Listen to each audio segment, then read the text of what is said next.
Hey, I'm Kurt Sutter. You've just watched episode 710, Faith and Despondency, which was my little homage to the Bronte sisters.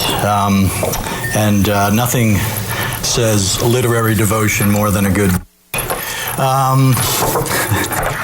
Oh, that's right. I can't say the word. And with me tonight are two gentlemen whom you, I'm sure, would love to be in a montage with. Mr. Charlie Hunnam, Mr. Tommy Flanagan. Welcome, gentlemen. Thank you. Kurt. I talk a little bit about process for me and how it impacts you guys and that sort of circle that happens.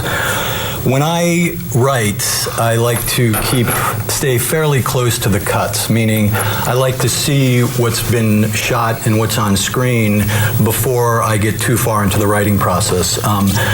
Sometimes I get a little bit too far in the cuts and not far enough into the writing process, but it allows me to see, especially with new characters, what relationships are popping, what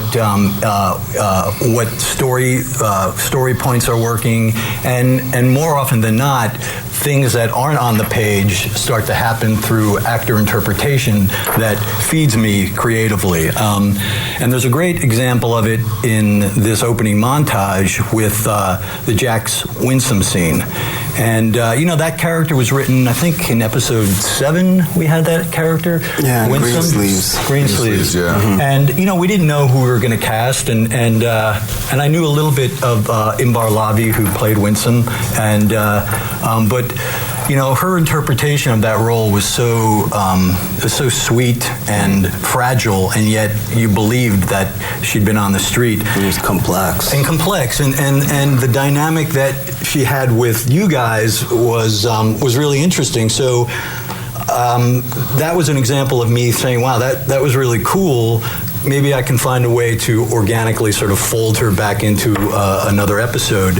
And I thought, I wanted Jax at some point to, just because of the life and the choices that you've made over 7 seasons, to be with somebody else, And I thought it would be great to bring her back and see that. And one of the cool things that happened, and I think you guys have seen that opening montage where, and I think that was Peter, right? Peter Weller? Paris. Yeah. And we had that first shot of Winsome, and I had never planned this, but it almost looked like Tara. So it was this weird, is this a flashback? Yeah. What's going on? And then ultimately to reveal who it was and see the dynamic that happened and your frailty in that scene was really sort of a lot of fun. But that's a perfect example of that dynamic, of not planning something and yet seeing it pop and then going, wow, how can we fold that in again, Right, and it's funny that you mentioned, the Tara thing specifically really struck me on the day, not just energetically that there was something similar between Winsome and Tara, but just that there was this girl in need, and even in the preparation, it hadn't necessarily occurred to me the kind of protective zone that Jax would be in, with the loss of his wife to a young, beautiful, girl in need. And when we started playing that, I was just really struck by this overwhelming desire to protect her and do something nice for her, even more so than the scene would suggest, you know? Right. Like, I felt it in my heart, and, and it, like you say, evolved into a really nice little dynamic between these two characters. Yeah, it was really cool because there was, it's scripted to a certain extent, but it's also one of those things you put in an action line and you go, all right, you guys figure that out, and leave it up to, in this case, Paris and the actors. But, that dynamic afterwards with her and seeing what that meant for Jax, you know what I mean? And then having her sort of trying to put it all together. And, but yeah, that sense of, no, don't go anywhere. I still need to take care of you because it's sort of what I need in that moment. Was really very sweet. It's almost like it was that the physicality between them was ultimately the catalyst that Jax needed to let that emotion out that he really hadn't let out in the whole season up until that moment. You know, and of course it was complicated by the bereavement, you know, that he was suffering from losing Barbie and everything in the episode before. And now, straight from the Law-Abiding Biker Media Studio, out of sunny Yakima, Washington, we bring you another episode of the #1 listen to motorcycle podcast.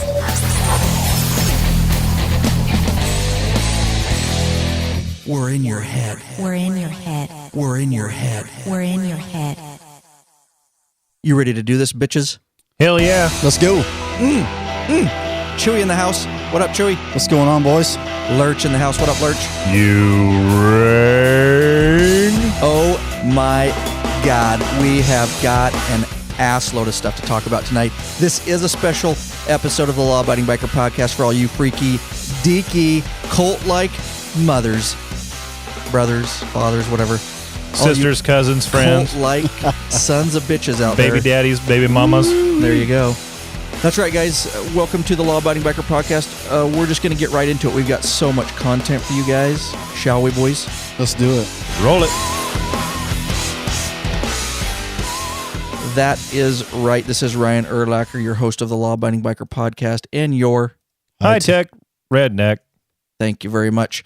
Yeah, guys, we just did a quick opener there because we've got so much content for you guys. It was a crazy episode. Of course, we do, for all you that are tuning in for the first time, we know we get new listeners each episode. This is a year-round podcast. We do weekly podcasts. It's the Law Abiding Biker Podcast. However, the last 2 seasons of Sons of Anarchy, we've got really deep into that and really dove in head first. And quite honestly, I think we're the best Sons of Anarchy podcast. Right. Gotta be. It must be. I've listened to a few, and not to knock anybody, but I think we're the best. You know what? Yeah. I agree. Yeah, I listened to that one that you posted. Oh, yeah. What did you think? That was horrible. I know, dude. Bad. We're not naming any specific, but there's some different ones out there. We'll check around. I think we really get into it, and our hearts are really in this thing, guys, and I think you guys know that. And I've had some people email me and said, finally, we found you, because that's not all we do. So they kind of ran across some of the others, and then they found ours and goes, oh my God, that's, and we got people Facebooking us and texting us and all kinds of stuff now with, really getting into the nuts and bolts and making things make sense for people. And even us hammering out here in the studio sometimes, like last time, remember Jake? Yeah. We were both like, oh, we don't get that. And then it helps to have that third, straighten it out. That third brain. In fact, all three of us together make one brain. Baby. I meant to say barely. That's pretty scary, actually. But I meant to say barely, maybe, but it came out baby. But see, that's what I mean. That's one brain. But anyways. We got good audio, too. That's nice. Yes. Oh, that that's helps. The thing about a lot of podcasts, man. They just don't have the audio quality. And I listen to a lot, and I'll walk away. Hey, and I got to say, I'm looking pretty good right now in my new Law Abiding Biker Podcast t-shirt. Boys. Oh, nice. Lurch, why don't you, that was a great one, Chewy. Yeah, Lurch, why don't we mention that real quick, and then we'll dive right into the content. This is something you guys will definitely want to get involved with. Yeah, it's Law Abiding Biker /shirts if you'd like to get your shirts. We've got them out there for $24.95 plus shipping anywhere. I think it's from $5 minimum up to, is it up to almost $20 to go to the UK? Yeah, just the t-shirts are $24.95, and then there's got shipping prices there. But yeah, it's more expensive to ship international.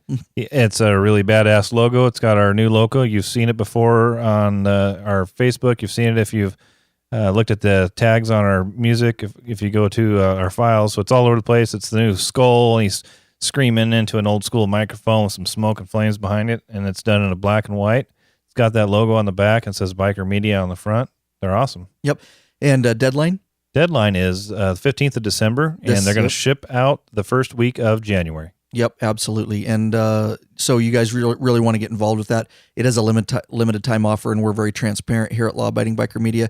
No doubt about it. Some of the money goes to help us put a little fuel in the Law Abiding Biker gas tank so we can keep this thing moving on down the road, guys. And do you know the URL for that, Lurch? Do you remember? Yeah, I said it earlier, and I'll say it again. Sorry. lawabidingbiker.com/shirts.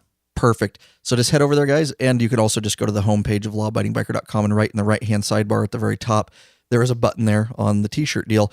We'd really appreciate it. You guys get something cool, and you're helping us out. Just think of it that way. You're helping us out. It's a way that you can help us and also get something in return, and we'd love to have you guys out there rocking our law-abiding biker t-shirt. And I should mention it's a pre-sale because we don't have the cash laying around to order them all in advance, so that's why we're doing it up to the 15th and then shipping them out on the first part of January so that we can order as many as we have clients for, if you will. Absolutely. And it's very secure, guys. It's how we sell all our videos and stuff. Very secure service, so don't worry about credit card and all that. It'll walk you right through it. Take you about a minute to order a t-shirt. We would really, really appreciate your support. Let's dive right into the content, guys. You want to handle this first? This was a Facebook message, Chewy. Sure. If you want to say who it's from and then read it. We really like you guys to get involved. If you want to get involved, head over to our open Facebook page, which is lawabidingbiker.com/Facebook. All right. This is a Facebook message from Brian Hagmeyer. It says, I'm listening to the SOA podcast right now, and I thought I'd share an idea with you. I think the show is misleading. It's made out to look like the show is about Jackson, but in reality, the show is about Gemma, which is true, I think. Everything revolves around her husbands, plural, with presidents of the club and now her son. The first corrupt cop is in love with her, and even after cancer and retirement, stays involved in the local law enforcement just to protect her. Oh, and the creator of the story gave the part to his wife. They're saying Kurt Sutter gave the part to his wife, is what he's saying, and that's true. My prediction is that the season ends with pretty much everyone dead but Gemma. You know, it's pretty interesting that you say that. I hadn't thought about it, but that makes a lot of sense. This whole show could revolve around Gemma, and in the end, she's the last one standing. You know, I'm worried about that. I hope that that's not the case. How pissed would you be? I would be really pissed. Well, I think that's what Kurt likes to do, because I've said it before. The plot line, don't believe what they're throwing you, because it's going to be something different, and that is different. We all think it's about Jax and it's going to be about him.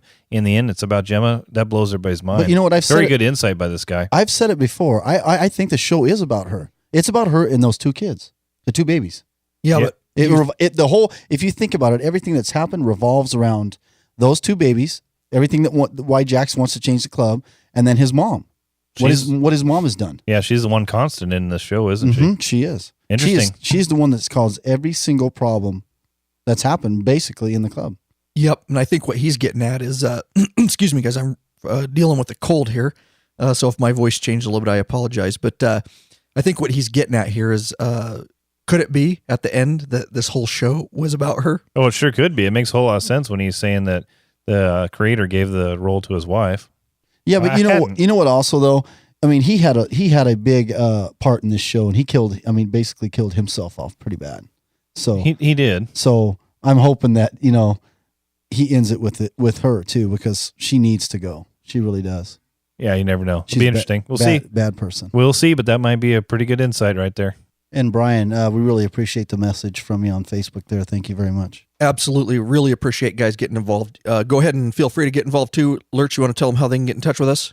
Well, they can get in touch with us through the voicemail, lawabidingbiker /voicemail from the computer, or you can send us on our contact page right through the web. You can send us a message. You can get it through us on Facebook. Or you can call us on our listener hotline from your telephone. That's 509-731-3548. And you can hit us up that way. So I'm glad you have that memorized, because I don't see it up there. I don't. I just was seeing. I was testing it. No, I wouldn't. I don't know. You're gonna have to put it on the back of this monitor here. Big numbers. So right. So you guys can remember it. Yeah. Yep. You guys can hit us up that way. 509-731-3548. All right, guys. So we're talking here, and we are holding true so far, guys. We're gonna try to, for the rest of the season, do one podcast episode per one television episode of Sons of Anarchy. We were combining two, so we're going to cover episode 10 of the Sons of Anarchy on this podcast episode. Of course, it aired on November 11th, 2014. Show notes will be for you guys. Of course, we take all the notes for you if we talk about any links or anything like that. You can head over to lawabidingbiker.com/SOA14. That's SOA14. And this particular episode was titled Faith and Despondency. And I think it's pretty apparent why it was named that from what kind of went on there. So let's just go, Chewy. And we got some good predictions, I think, and we got a lot to talk about, because we kind of kept quiet here when we got together, because I think we're all like a lot happened. And so I'm really actually curious, because I haven't got to dig your guys' heads on what's went down and kind of where. Are you in my head? I'm in your head. Get out of my head. Get out of here. I'm always in your head, dude. Oh, let's just talk about this opening scene, Chewie, because you did mention this a little bit, dude, which was kind of funny. Some of it was good and some of it was really, really bad. Oh, man. What? Tell us about this opening scenes, Well, dude. it was just, everyone's having sex. Started with Jax. Started with Jax. Yep, Jax has got the girl from the green sleeves. By the way, Kurt Sutter must listen to this podcast because the last one, Chewie said, "Come on, Hollywood. Why aren't the girls taking their panties off? You can't hump through the panties." Yeah. Did you notice that Winsome took her panties off before Jax gave her the high hard one? Right. That's right. Hey, he's listening. Yep, he is. And then it went to there was a bunch of them. There was Happy. Happy was having sex. Hold on. And then You're skipping. Hang on. Time out. Okay. All right. Because I know this because you actually admitted this, but how about when Tig had Venus? They were on the bed. Let me Had her like in a give you a scissor. visual. Had her like in a scissor or something. I about vomited. The one leg in up, my dude, lap. and he's just ramming. And she's going, Venus. oh. I about vomited in my damn lap right there, dude. I thought it was good until that happened. Go all the way back to the first podcast we did before the first episode. What did I say? You said they would hook up. I was right. Yep. You did And not even hook up. I mean, they were doing it. a little more than hook up. Yeah. But then Rat had one of the hookers or one of the showgirls. Hang on. What did you do though when you saw Tig just ramming Venus? I said I in looked the at anus. I looked at my wife and I said, "You got to be shitting me." But what did you do? Did you fast forward it? Dude? I didn't fast forward it, no, because I mean it didn't last that long. You know what I mean? It was you're watching a sex scene and then all of a sudden this comes up and you're like, Did you go get a Chewy Pop? No, I looked away. I looked away, dude. All right, let's run on down here, and of course, Gemma and Nero just ramming her old Yeah, school. that He's was- old school doggy Oh, style, yeah, dude. yeah. He just rolled it in old school, man. He's like, Don't look at me. yeah, don't look at me. I don't want to see you in Yeah, the but eyes. that was she's just out of it. She's just laying there. Did you see her face? No yeah, expression. just like, you gonna put it in me? Is that because she can't feel it, or because she's thinking about other things? Probably she's got both. a lot on her mind. Probably doesn't she? both. Probably both. She's got a lot on her mind. Oh, and Chibs is just ramming Sheriff Jarry. Of course, he's Well, actually, Sheriff Jarry is she's freaking riding ramming him Like a pretty good. bronco. She's freaking riding him. yeah, he might have had a man Actually, saddle on. the best ride was the girl, the blonde girl on Rat. She was going to town. The horror on Rat. Yeah, she Wasn't was- that just some horror? Yeah, it was a whore. One of the ones working for Diosa, I believe. Yeah, she was just slapping her cheeks on Oh him. man, she was going to town. Old Happy had some chick lean back on the hood of a car, giving He it to was her. going to town. He had the ankles up by his ears. Yeah. Yep, he was sniffing the big toe there. There Yep. ain't nothing wrong with that position right there. I'm not going to lie to you. Sniffing With it the out. legs up over the shoulders. Yeah, Mhm. yeah. All right. And then, Happy was really getting into that. He was all Yeah. straining. Oh, dude, Tully and Juice. Oh, Tully was like, that was another one. I was like, oh my god, that was funny and when right when there. they show when they pan in, they show Tully's face. yes. They don't show who it is, and I'm like, oh shit, he's boning Juice. But I saw the and then tattoo there on they his head. go. Oh man, it was See, sad. we want Juice. Everyone wants Juice to die, and you know what? In the end, he may not. But we're all getting a little bit of satisfaction right now because he's in jail and he's taking it in the rear end. Oh, bad. Love it, dude. No expression. He took it like a man too. Okay, so let's talk. What? He no expression on his face. He took it like a man. That ain't right. Now, Like a man. Take it You know like what a I mean? That's not right. You know what I mean? Not like a man. He's taking What- like a girl. Well, what are you talking gonna about? do? What are you gonna do? Taking like You're- a man. You're a guy in prison. You're getting butt fucked. What are you gonna do? You're taking it like a girl. Taking it like a girl would be like, now, I wouldn't know. me neither. But here, Thanks now, for clarifying, though, dude. Okay, wait a minute. What was Venus doing? She was screaming. No, she was just moaning. She's taking it like a man and like a girl because she's half and half. Yeah, stroking off with one hand and getting it in the. Ugh. Hey, how about the best part of this whole opening Well, scene? before you do that, I Okay. just want to say, Juice. The reason that didn't hurt him is because he already stuck that big Exactly. cylindrical thing in Oh, on the his knife. bunghole. Put a little spit on it. the tube for the knife. Yeah. Put a little spit on it. And then, of course, poor little Wendy. Poor little Wendy. She's the only one. She's one of the hottest ones on there. And she's the only person without a person to have sex with. I know, dude. What was she doing? Oh yeah. What was she doing? She was double clicking the mouse. Mm-hmm. Really? Yep. Yep. That's a little visual. Yep. Was it something like this, Chewy? It sounded like it. Yep. I was watching this with the wife, and I was trying to take some notes to get ready for today.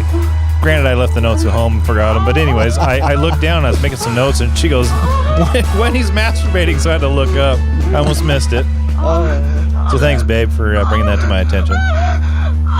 Now, there's no reason for Wendy to be alone, is there? Here's what I'd like to say. Won't be for long. Way too much man ass. I saw too many butts. Too many dudes' asses. Sutter does that on this show. Yeah, not right. What the Really? hell? Okay, but listen to this. Really? The whole season could have went without that montage at the beginning. That was just plain Sutter just being Sutter. But you know really, what did that have to do with anything? Think But about listen, it. I appreciate it, except for Tully. Except for Boning half juice. of it. I don't want to see that. And Chibs boning Venus with a penis. I don't want to see that shit. And Sorry. Venus is not getting the surgery. We found out later. Yes, right. we did. Doesn't want to give what God gave her. Wait till we talked Or about him. that. I got things to say about that scene. She says she's beautiful just the way she is. Now, seriously though, my question: let's just say that they cut out that whole photo montage. Would it matter to the season? Not at all. Not at all. It really had nothing to do. That's just Sutter being Hey, Sutter. there's scenes in this episode they didn't need, and it would have been you'd have been like, well, that's fine. Right. Well, it's a precursor for what's going to happen. And exactly, I True. think they're building something Yeah. with that scene that I was talking to you earlier about. I think they're building something with those two. Right. I think something's going to happen, I agree. I'm probably wrong. It probably does have some but I didn't. influence on but what's it going to sucked. happen. I mean, it sucked, but anyway. It sucked. Yeah. There wasn't anybody sucking. Well, we didn't see that part. Let's finish up with talking about Jax here. Oh. Why don't somebody cover this? Am I the only one that thought that she looked a lot like Tara?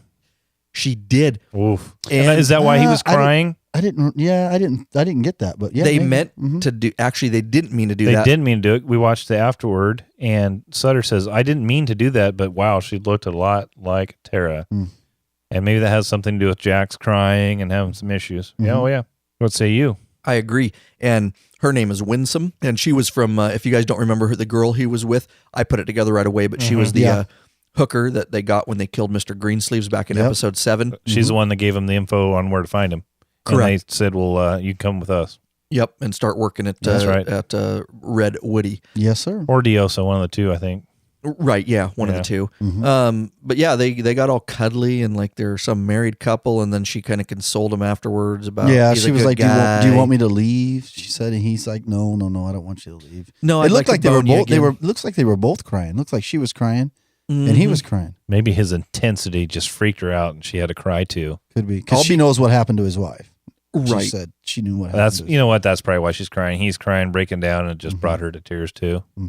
Yeah, and I'll be quite honest with you. I did think before I even listened to Sutter talk about when he was watching that shot. So they played on it because it did end up looking like her. But I'll be quite honest with you. In that scene, when I was watching it for the first time, before I watched it the second time and all that, I thought it was a dream Jack was having. Me And it was too. Tara. I did think it was Tara. Me too. And I was Wow. like, what is going on? I had here? the same exact thought. Yeah, she looked exactly the same from the back, Chewy. He's just looking at him. And he's I like, think what are you talking about? The package might have been a little tighter. I've told you what I think about Tara over the We years. all She's have. kind of a butterface. She's Yep. attractive at times and not so attractive at others. She's hot, but her face. Everything's hot. It's a butterface. Butterface. I love it, Lurch. Awesome. Oh, the first time he told me that when I was laughing my ass off.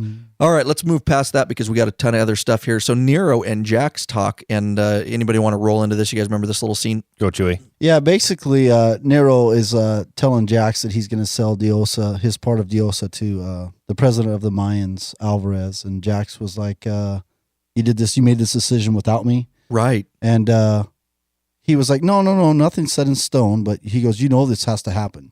You know it's going to happen." It's time. It's he says. time. It's time, mano. Says it's time. Yeah, nice. It's And time, mano. and basically, Jax is more saying he's not.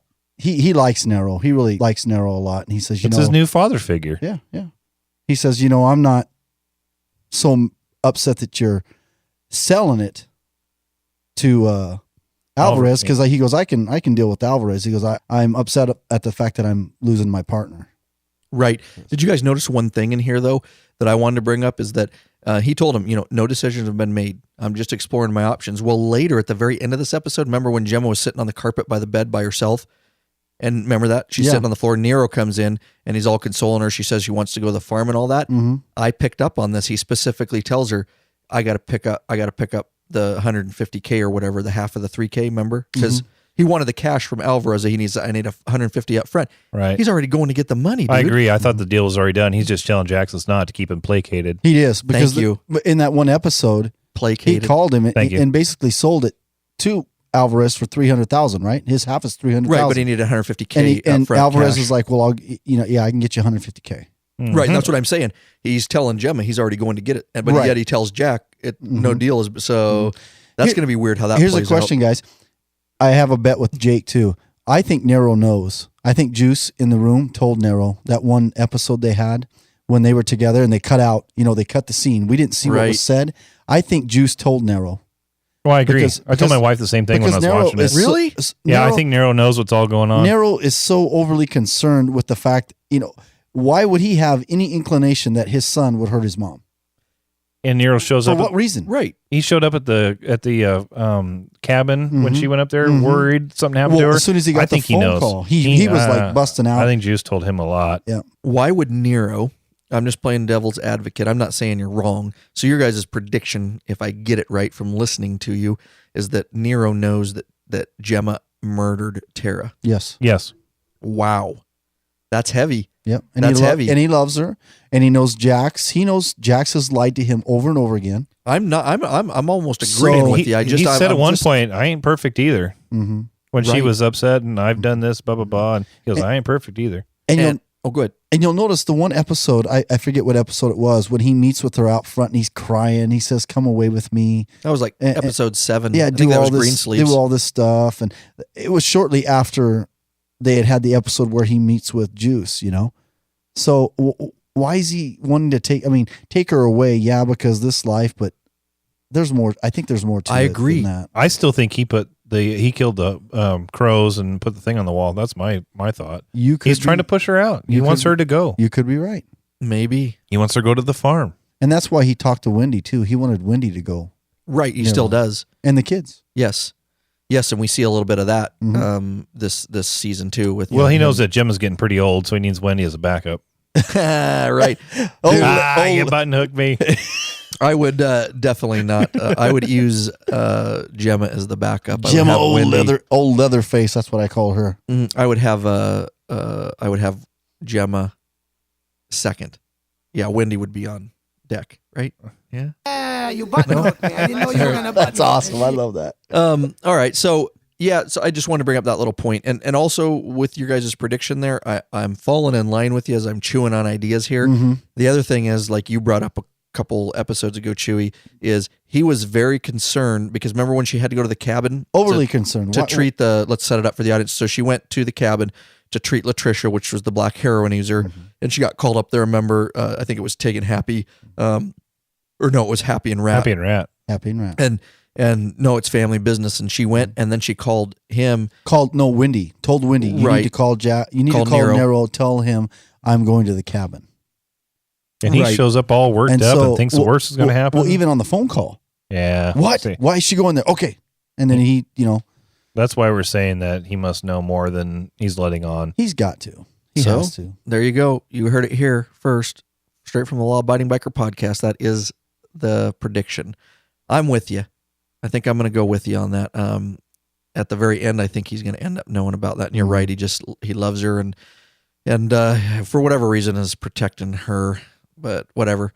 All right, Tig is drinking now. All the photo montage or the sex montages at the beginning. So this is right after to kind of put it in perspective of where we're at in the episode. But Tig, now Venus comes out for the shower, looking just fine in the robe. Ugh. Did you like that? Yeah, the hair all down, no makeup on. No. Right. Really looking more like a man than a woman at that point. And I think that was the point. Do you think that was the point I do think it was the Yep. point I do. for her? You think?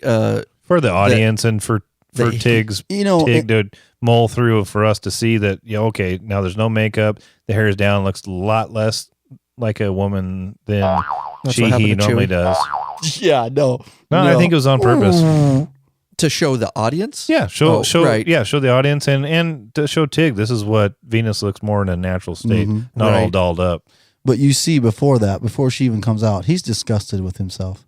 He's drinking. He's disgusted with himself. He's got a moment of he's not sure if this is really what he wants to do. He's like, what just happened? What am I doing? Yep. Right. And did you see that? And then Venus was like, what are you drinking for? And yeah, he and they grabs said, it. you're going to be back. And Tig goes, I'm not sure. And then he grabs her hands. But I'm not And sure kinda- why he said that. I was Well, thinking he's because he supposed has a big day and he thinks he might die. No. Is what I was thinking at first. No, he because he's doesn't not know. sure. He doesn't Go know. ahead. He doesn't know if he wants to continue doing. He's pretty disgusted. He's not too sure he wants to kind of disgusted. put his- He's like, this is what I wanted at first, and now I'm like, oh, this is. Now that I think about it, it's kind of. Did he feel dirty? He did. I think. I think he's. I felt dirty watching it. I think he's legitimately in love with her, but feels wrong about it. Mm-hmm. Okay. He's trying to work his way through that. Yep.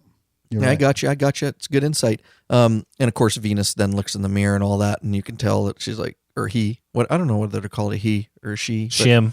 Shim. He, she, A shim. Shim. a shit. That's Shim. Shim looked in the mirror and realized that it might not be going. Of course, will lead up to that scene at the very end. So Latricia, the pastor's wife, they're being held at the cabin still, right? Because they're kind of being protected until Jax is finished with Marks. Is the way I that understand basically he told him once he gets them. The reason he wanted the signed affidavit thing.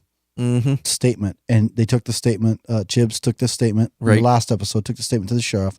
He told him once that happens, once Marks is arrested, I will let you go. But Marks was arrested, and they still were holding him this episode. Right. That's what was confusing to them, Oh, and kind of confusing to me. It was confusing to us as the audience because Right.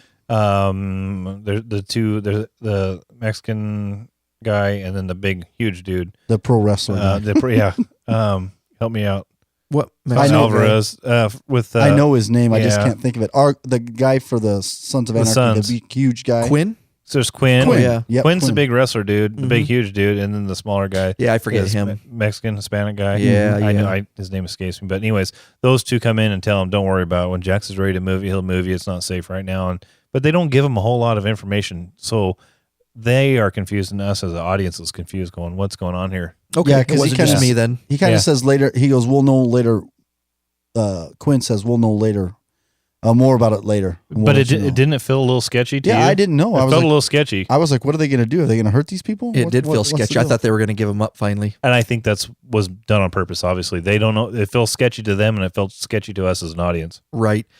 Good call. Okay, let's run down and let's roll down the Abel incident here. Let's just tie it all up because it happened in pieces throughout the episode. We're actually going to see it through from beginning to finish here. So Abel, of course, he has that scratch on his face, right? And says his little brother Thomas did it, right? Mm-hmm. So we see a scene where he goes into the stall of the shitter there at the school, and he's got a fork. We know that he ends up cutting himself, right? I got to tell you Go ahead. that really bothered me.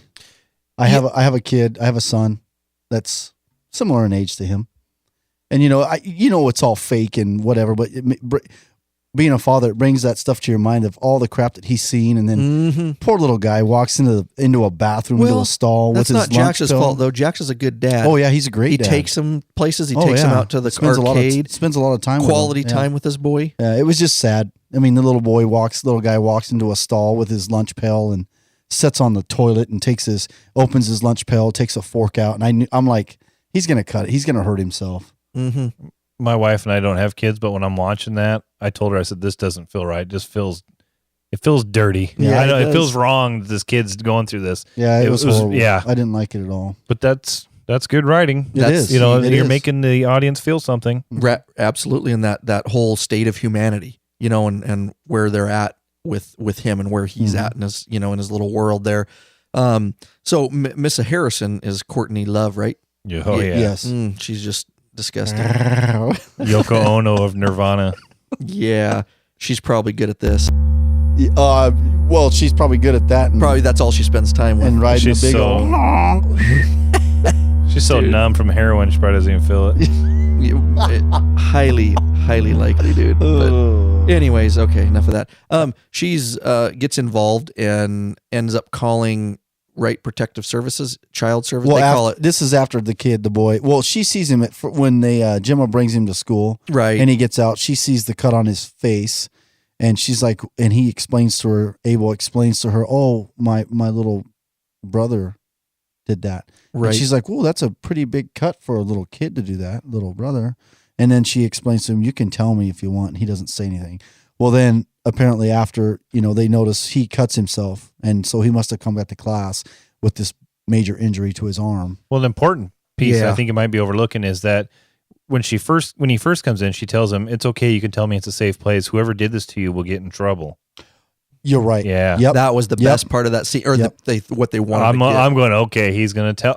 In my mind, I'm saying he's going to go in and tell him, Grandma did this to me. Yep. Did you think that? See, I wasn't that far But I ahead. thought it was the eye. I thought, okay, he's going to tell him about the eye. I had no idea he'd fork himself. I did think he would say that Grandma did that to his eye. But by the way, a fork again. But did you notice? Yeah. What's with the forks, I man? don't know.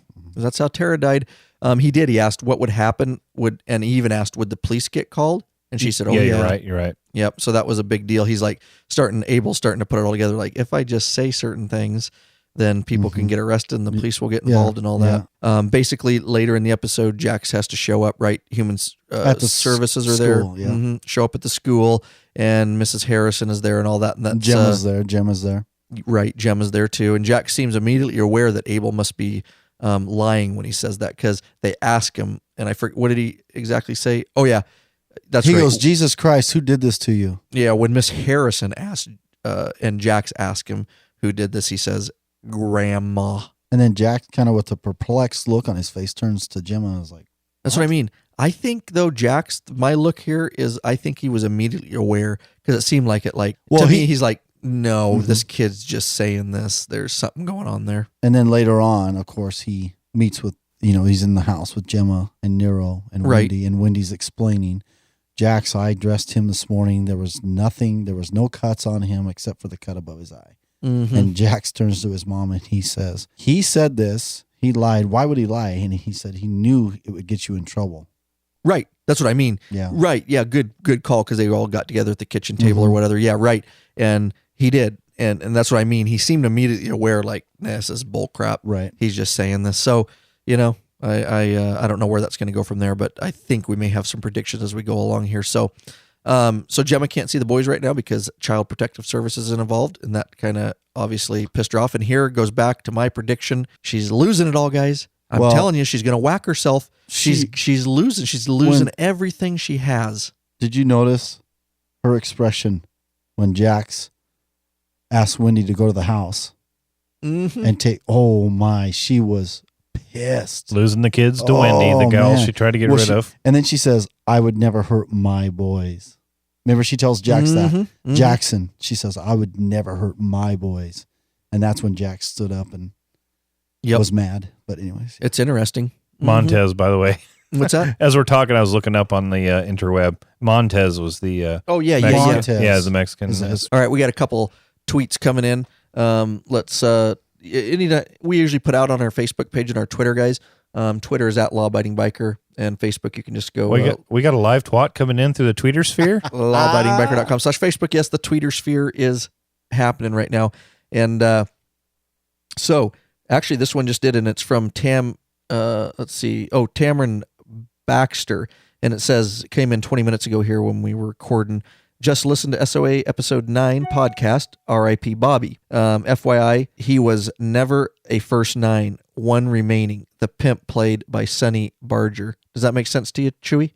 Because you're the one that's saying he's the last 9. I thought he's the last of the first 9. No, he was the last of the first 9. She's the saying pimp you're full played of by crap. Sonny Barger. Yeah, she says that he was never a first 9. Yes, he was. One remaining. We need to look that up. The pimp. Oh, I'm not going to disagree, but I'm going to look I don't it up. know. Sounds like I believe her. Well, we're going to research that. We will. We'll take a break here in a little bit, and as we always do, and we we'll don't check have that to. out. I've got it right here. Oh, go ahead. So I just looked it up on the web as we've been chatting here, and you know what? I hate to admit it, but we are wrong. Oh, actually, I never said it, so I'm not wrong. But Well, Chewy is. That would be me. I'll stand right in line with Chewy because I thought, and I think I said it myself, that Bobby was one of the first 9. Miss Baxter. Thank you. Tamron Baxter. Thank you. Here is the first 9. J.T. Teller, Clay Morrow, Piney Winston, Keith McGee, Lenny the Pimp Janowitz, Wally Grazer, Thomas, Uncle Tom Whitney, Chico Valenzuela, and Otto Moran. Gotcha. So Some of those names, So Bobby wasn't don't the know. first No. 9. Way to go. See, that's why we like you guys being involved. How did she get involved? Tamara Baxter get involved? Through the Twitter sphere. Well, I'm looking, and Tamara Baxter. Okay. I'm going to guess it, that might be related to Larry Beans Baxter. it might be, dude. I don't know. That's my guess. She's from Alaska. No, there you go. I bet you she is. Wow. I bet you that's Mrs. Beans. Way Awesome. to go. Way to go. But no, we appreciate that because honestly, we don't know everything about this show. no, There's people that watch it too. we actually figured out while we're here. We just create the platform. It's So awesome. she got involved by going to at Law Abiding Biker. That's our Twitter handle. And you can also get involved at the Facebook page, lawabidingbiker.com/Facebook. And we will, we like to respond back. So I'm going to take a break here in a little bit and we'll actually respond back to her. But all right, let's move on from that. Oh, let's read one more tweet and then we'll move on. This is Jake Church. He says, do you guys think Gemma will die? Do you think Jax will kill her? Without getting into it, just yes. Do you think Jax is going to kill Gemma? Yes or no? No, Jake, you're wrong. You're always wrong. Oh, poor Jakey. Chewy, don't. Hey, don't tap on your microphone. Sorry, guys. Told you he likes to. I was thinking. I banged mine once. No, I do. I think he's going to kill her. And I say no, she's going to kill herself. That's my prediction all along. I can't lie. I said originally that I thought he would kill her. I have thought 2 things. I thought he would kill her or she'd kill herself. So My original prediction was she would kill herself. Yeah, I think that he'll get to her. It's got a Sutter. I know the way Sutter does things. When he ended the Shield, if you remember, Shane, who plays Venus in this show, committed suicide in his house, killed his young 3. I think it was like a very young child, 3 months to a baby, and killed his wife inside a house. So I'm saying yes, he will. All right. Why would you? Well, in all fairness, why would you do the same thing over again? Mm-hmm. Why would he do it again? Well, I'm with you. I'm with you. I think he kills her. But in that show, the guy committed suicide. Mm-hmm. Shane, who was part of Vic's little triage, he killed himself. Okay, so I'm thinking Gemma kills herself. Along the same lines. No, I'm thinking Jax is going to. He does. I'm the one that says Gemma's going to commit suicide. Jax is going to kill. I think, yeah. All right, one more tweet from Jake again. It says, I am happy Moses Cartwright got to feel what Bobby felt, but he feels robbed that someone wearing a Reaper didn't slit his throat. I know. What the hell? I kept telling my wife, they're how going to can cut his that throat. be? Okay, he's pulled a knife out. It's going to cut his throat. And he never cut his throat. Well, honestly, they didn't know. They didn't know Bobby had said that. I to know, him. but still, We knew it. we knew it. I was hoping when they after they cut his fingers off, Jax had gouged his eye out with his finger, but I was hoping they would cut his throat. Yeah, Yeah. I was too. I think everybody Yeah. expected his throat to get slit, even if he didn't know, even if they never heard Bobby say that. Just the fact that it would be like a living part of Bobby, And it's too for easy. him to end. Too easy for Bobby to go down like he did, and for them just to walk up and shoot the guy in the head. Mhm. They should have. It sounds bad, but they should have tortured him a little bit. I just think it Tortured would him a have little been bit more. They did what he had done to Bobby. So in all, it was fair. right. It was fair in the end, in their minds. Right. True. I just think Murder and Mayhem's wrong. I'm just saying, as far as a fictional show, Right. it was poetic. yes. I still think it would have been more poetic, though. I'm saying it would have given the audience a little bit of Bobby's spirit still lives. Kurt for don't him care about to that, slit man. his throat. We do, though. He put that in there on purpose so that we would be wanting it to happen, expecting it to happen, then it doesn't. I'm telling you, this guy, once you expect one thing, and then he's going to do another. I hear you. All right, let's move on. We're here to where we're dealing with the Abel thing. We took a break there and took a couple tweets. But here, Wendy and Jax later sit down, of course, about the Abel issue, and they're going to try to get Abel a therapist, right? Like to fix him, psychiatrist. Mm-hmm. Yeah, they did talk about that'll that. work. Mm-hmm. Yeah, that'll work. And Nero agreed. No. Nero's like, yeah, and the mom says he's 5. He doesn't need that. That kid's more screwed up than Jax is. Oh yeah, Dude, I yeah. can't wait for the next Entourage, the new Sons of Anarchy with the Abel. right. When Yeah. he's sitting at the head of the table, They'll probably be like riding, Chewie said. They'll probably be wearing or riding victories though. No. Right. Hey, you know what? You know what's funny? I've noticed about this show. They use American-made things major in this show. Dodge vehicles. Yeah, true. Harley Davidson. They get a lot of sponsors Yep. because Dodge made a Harley Davidson special truck at one point. Remember? Ford did. Or Ford. was it Ford? Ford. It Okay. was a Ford F-150. Okay, Yeah. my bad. Mhm. Yep. All right. Good point. So now they're going to get him a therapist. This was funny because her and Jax were sitting there, and Abel was there, and this was those little things that I key in on. But he asked for a glass of water, and Wendy got it for him, and he goes, "Thank you." And remember, several episodes back, Gemma was like telling him, "You need to say thank you," or she was scolding him. Remember? And so this is like he freely on his own. It's clear Wendy's gonna be right. I mean, they're leading up to he respects Wendy. Of course, they talk about it. Jax tells, in a way you would tell a child that Wendy's his real mommy or his first mommy. That was pretty cool how he did that. That was pretty cool. Pretty sensitive for a murdering bastard. Right. Mm-hmm. Exactly. That's the most time he spent with his son in 7 seasons. That's right. It is. Well, and, you go back to when he was cut, when something happened and Chibs is trying to tell him, he says, just send Gemma. When they needed him to go to the school, you need to go. Chibs is telling him you need to go when they're meeting with Unser. Right. And Chibs and Jax is like, well, just send Gemma. Mm-hmm. And he's like, no, CPS is involved. They need the dad. Yep, exactly. And so Jax is kind of he's a shitbag parent, but that incident, that scene we're talking about here with Wendy was pretty cool. Mm-hmm. It was. But I'm just saying the way they did that scene, they're clearly like that, him saying thankful and thank you and acting respectful and all those kinds of things. Mm-hmm. It's like, meant to be kind of deal. He knew it was his mom before, that whole child mother bonding thing. And why was it like that? And it's clear they put that whole scene together. That's cool they did that though. Mm-hmm. That Jax actually told Abel, hey, this is your mom. And of course, Wendy's bawling her eyes out. Mm-hmm. All right, so here we go. Jax tucks him into bed. We hear these creepy little words. Daddy. Yeah? Is Wendy my first mommy? Because I came out of her tummy. Yeah, that's right. So is that why Grandma killed my other mommy so my first mommy could be here with me? Oh. Did you not go, oh my God? That's what my wife and I were watching and we're like, oh my God, I can't believe it. I knew it was coming. We all thought that he would be the one to finally out her, but when it happened, it was like, wow. Yep.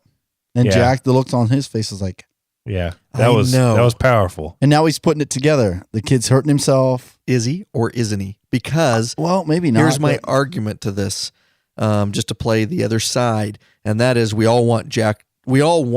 I think most watchers, that are watching the episode, including me, is like, I want to reach to the TV screen and grab Jax and go, dude, he just told you the truth. Wake up, you freaking idiot. But I know that that's probably not true because here's the deal. Right before that, Jax blew off the whole thing about his scratches and said, oh, well, he's obviously just saying that to get Gemma in trouble, right? But he also said he wants to know why he would hurt himself if he hurt himself. Remember, he said that in the show too. I know. So now the kid's telling him this in a human mind, in the three of us that have dealt with these types of situations where people do hurt themselves in these situations. Mm-hmm. But a 5 or a 6-year-old hurting themselves like that is not normal. And for the kid to do that, and now to hear this from him, you would think if he's got any types of brain, any brain in his noggin, he would start putting that together pretty quickly. That's the question on the table. Mm-hmm. Is he putting it together at this point, or is he not? Because right before that, he blew. But hang on, right before that, he completely blew off the fact that that's what I'm saying. He was very aware that the kid was just saying that to get Gemma in trouble. So why all of a sudden do you think he's going to change his mind and go, oh, well, he didn't tell the truth there, but now he told the truth. This is the truth, but the other wasn't. See what I'm saying? I think it takes a little bit for a father to probably work his way through that. At first, he just thinks he's saying it, but now he's acting out. I mean, the kid's continually going down a path where he's definitely showing that grandma's done something wrong. At some point, you got to think Jax has to believe it. Right. And like I'm saying, with being in our experience dealing with these same types of issues, a 5-year-old child does not hurt themselves like that unless something major is going on. Or say, is that why grandma killed mommy? Mm-hmm. Right. Mm-hmm. Out of the mouths of babes. Mm-hmm. That type of stuff is usually the truth. Mm-hmm. Right. We know that. It might be the truth through their eyes. They haven't learned to BS like you do when you get to be an adult. They just say the truth. They have no filters. Because you'll see teenagers and other people. I forget what they call it, but they will cut themselves. self-mutilation Cutters, because of things that have happened in their past. But for a 5-year-old child to hurt themselves like that, But they don't know if he did. well, that Jax for thinks sure. Jax thinks Right. he does though. I know. Jack's like, why would he do that? I agree. So the question on the table is, to reel it in, is do you think Jax actually believes any of that? What he just said, that statement, or do you think Jax is like, I'm not sure. I think he's working his way through it. Well- I don't know if he 100% believes it now, but he's definitely going down the path of believing Abel. But he's got to, his wheels have got to be turning and going. Something with my mom is going on with this kid. There's something bad going on. But we see later on, and I won't go in too far into it, but as this thing goes through, we see some things where we learn, or Jax learns, that Gemma misidentifies the people that were there at the house at the time. Yep. So it's, when you watch the show and you watch the clips afterwards and you watch the stuff after the Anarchy afterward, it's taken us down that path that Jax is starting to realize that Gemma's full of crap. Yep. Okay. So we'll see. We'll see. We'll see next episode. I love it. I agree with both of you. I think you're both 100% on that. He's definitely now starting to go, okay, this is one too many things. Now I need to start thinking about this. All right, let's move on to Jax, of course, heads over and meets Tully in jail. Let's listen in on them. You find out why they put your boy in solitary? No. Sheriff took the deal to the DA. I don't know what happened. Where's that leave us with Lynn? Well, I'm working on it. Might take me a day or two to have the right guys for the right shift. Okay. We're all set to meet with Otis. The sit down is this afternoon. I'll bring everybody up to speed. Is there anything I need to know about this guy? Here's my number 2 in Tempe. Just got out of Perryville. He's solid. Time for the inbreds to move over, huh? Yeah. I think Leland isn't so happy about the shift in management. We'll help him adjust. But you need to make sure the juice gets to Lynn. Well, in the meantime, I'm gonna keep that little Puerto Rican real close. I wanna make sure no one breaks his heart. Well, he could do with a little loving. I'm going to keep an eye on that Puerto Rican, make sure his heart don't get broken. Oh, yeah, dude, that was great. Something else is going to get broken. I think Tully's already broke it. I think he broke his behind. His backside. I'm pretty sure. Oh, yeah, dude. Yuck. Behind. His behind. Okay. I'm just getting grossed out with everything. All on a serious note, I know we joke around a lot on this podcast, but do you think at the opening when Tig was with Venus, that Venus did this? Oh my gosh. A queef? Well, here's what I'm saying. How long is disgusting? Hey, how long has Venus been thinking that she's a female? So probably not. It's probably just It rubs the lotion on its skin. It does this whenever it's told. it's probably just like it probably sounded like this. Jeez, dude. So if a girl has a queef, Oh no. would a guy have a beef? Is it a beef? I don't know. I'm pretty sure he beef. Oh, He not, beef. not after being hammered as many times as Venus has. She's probably just full of air. Dude. Yeah. Sutter made this for immature people, I guess, to sit here and just laugh about. Okay, so they have their little conversation, Jax and Tully. Now, we're going to meet later Otis, who is the AB leader, because we're going to talk about a little bit. Let me set this up for you guys if you don't know. Otis is the big white guy and that we're going to see here in an upcoming scene. Out at the farm. Yes, out at the farm. He's in competition with Leland. In this little conversation that they had, you probably heard it, is Tully says, yeah, Leland's not too happy with the change in leadership. And this is with the whole AB's having a leadership change and a change in power. And it kind of sounds to me like, and from what we see, is Otis is taking over as the big man on the outside for Tully. I agree. That's what it sounds like. And in that meeting with Jax, doesn't Tully explains that? Talks about Yes. Yeah, the new guy.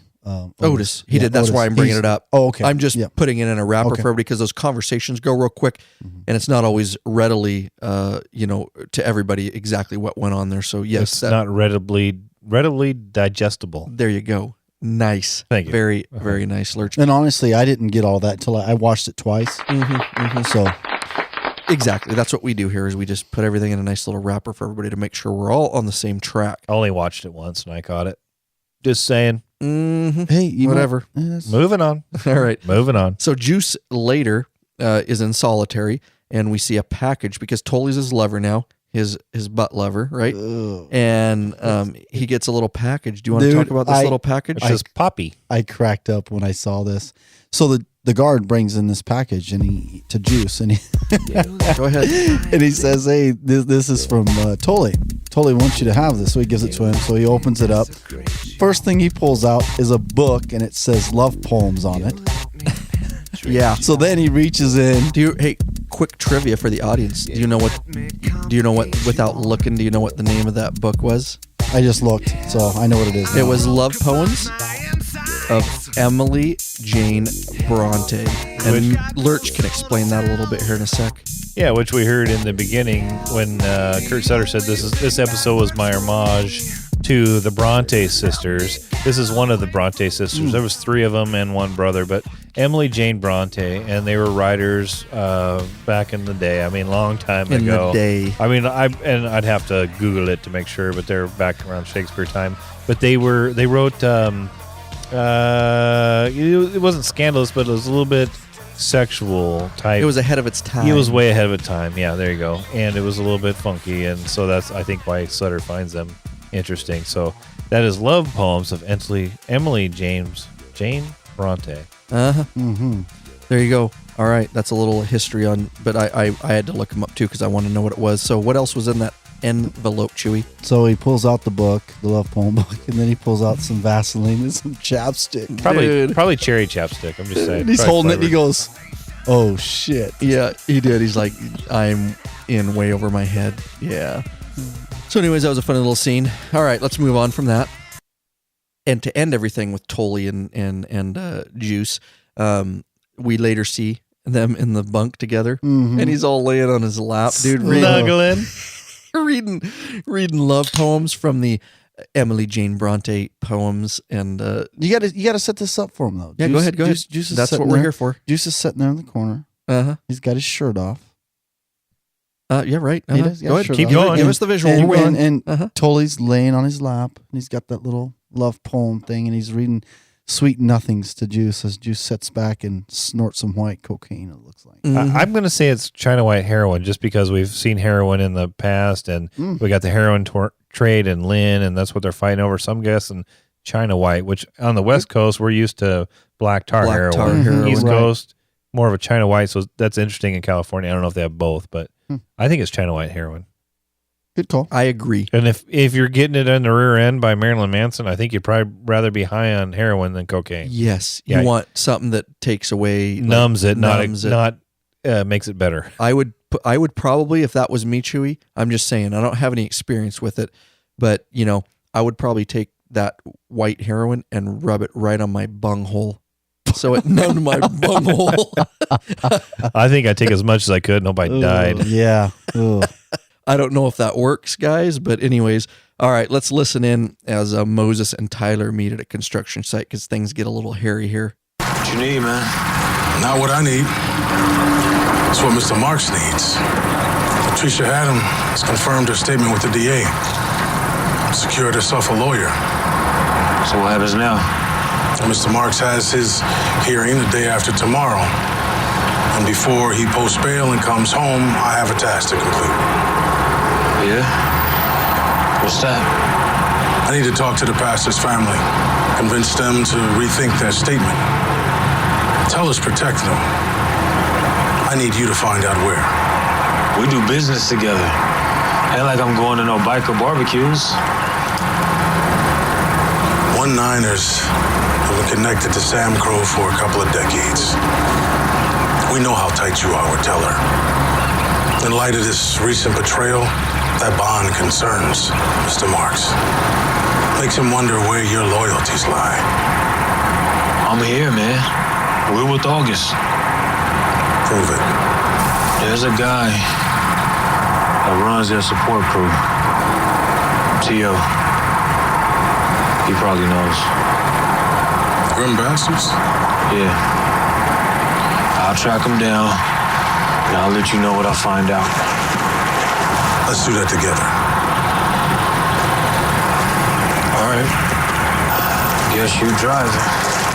We didn't talk about it earlier, but Jax, at the beginning of the show, after the first scene, Rat comes in and they're meeting in the bar. And Rat kind of makes a thing. Jax is talking about some things, and Rat says, well, are you still good to go with today? Mm-hmm. Good point. So Jax says, oh, yeah. Yeah. He goes, you go meet with T.O. And so that's... T.O. is the president of the Grim Bastards. That's, yeah, the black gentleman. Mm-hmm. Yeah. So basically, we're kind of in the dark at that point. We're like, well... I agree. Is he a gentleman? Well, or just a black guy? The black man. Okay, just make sure. So, and so basically, Moses, right? Moses Cartwright. Meets with Tyler. Yes, he does. And they know that Tyler is connected to Sam Crow in some way. Back 20 years, he says. Yeah. 2 decades, the Niners have been connected with the Suns. So basically, he's wanting Tyler's help to show where his unity lies, and basically to tell him, I know you know where the mom, Latricia and her son are being held. You need to find out. You need to tell me. Right. And so he goes at him basically because he knows that he can get that information from Tyler, and basically kind of threatens him in a way. And this is well written, because in my mind, I'm thinking Tyler turned on the Suns. Oh, I did too. Yeah, it's very well written.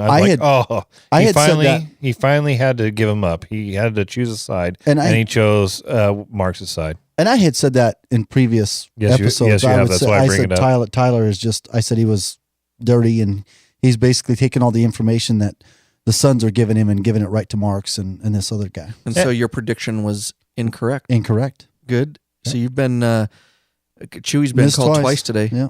Twice. I've been called plenty of times, but trust me. Hey, I admit it. It's okay. That's what we do on the show. We just make predictions. We pull them out of we don't know if it's true. That's all part of the fun, dude. I'm just busting your balls. I called Tig and Venus and Wendy and Jax, and I think I'm right on 2. I think you're right on the. Yep. We'll see. Yep, absolutely. So driving on there, host. All right. So basically, yeah, you're right, Chewy. They're just testing his loyalty, and I guess that's what all he could come up with. But I don't know. Here's my. This was set up from the beginning. Was it or not? How hard is something like that to set up?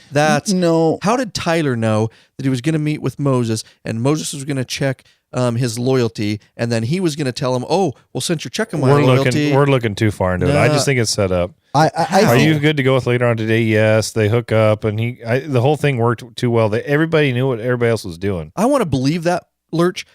But it was dumb how it was How did they just show up at the farm then? And they all turn on him? I believe you. My point is, it was poorly written. I agree It doesn't make any sense at all that I knew. How would he know that Moses was going to meet him and ask him to prove his loyalty? And then he could say, "Oh, I know T.O." And then T.O. called it. He didn't know that. But here's my thought. Maybe after he gets grabbed up, which we didn't see. That's what you're saying, poorly written. Right. Maybe Tyler should have called him and said, "Hey, dude, this is what's going on." Then they come up with a plan. I think what happened, and because Tyler says at the very end when they get Rat and T.O. back, he says, "I was tied up. I couldn't get back to you to let you know that." So at some point, I think he called him. We just didn't see it. And I think what he did. This was set up. Basically, Jax had told Rat they met together and said, "We're going to go meet with these guys at this farmhouse. This is what's going to happen. You need to get with T.O., tell his guys, so his guys are brought up to speed on what's going on." Well, then it just happens that Moses ends up calling Tyler to get this all figured out. And I don't think that Tyler knew that Rat was meeting with right. See, T.O. that's what I'm thinking. So then too. when they showed up and they saw T.O. come out, he's like, "That's the guy right there." So then they show up, get him. Well, then here comes Rat out. Yeah, looking back on it, you're right, because he does act a little surprised to see Rat. And they said, he goes, "The Sons," and he goes, "Yeah, yeah." And he's like, "Oh shit," So, and this is the scene where they drive up to the bar, right? And they're at the bar. Him and T.O. Rat and T.O. are at the bar, and they're discussing. I think Rat's basically telling him, "Hey, we need your guys. This is what we're gonna do later on." Right. What we're going to do. And then this so happens that, because if you remember, Rat comes out to tell him, once T.O. left the bar to go do something, Rat gets a call, I believe, from either Jax or Chibs or somebody, and he comes back out to tell T.O., "Hey, I got a call. I got to leave right now." And that's when Moses and Tyler pull up in their rigs and get him. Good job, Chewie. So now that to clean that up a little bit, maybe they expected to grab T.O. They expected this whole T.O. thing to happen, but Rat was just a surprise. Maybe, I don't know. Right.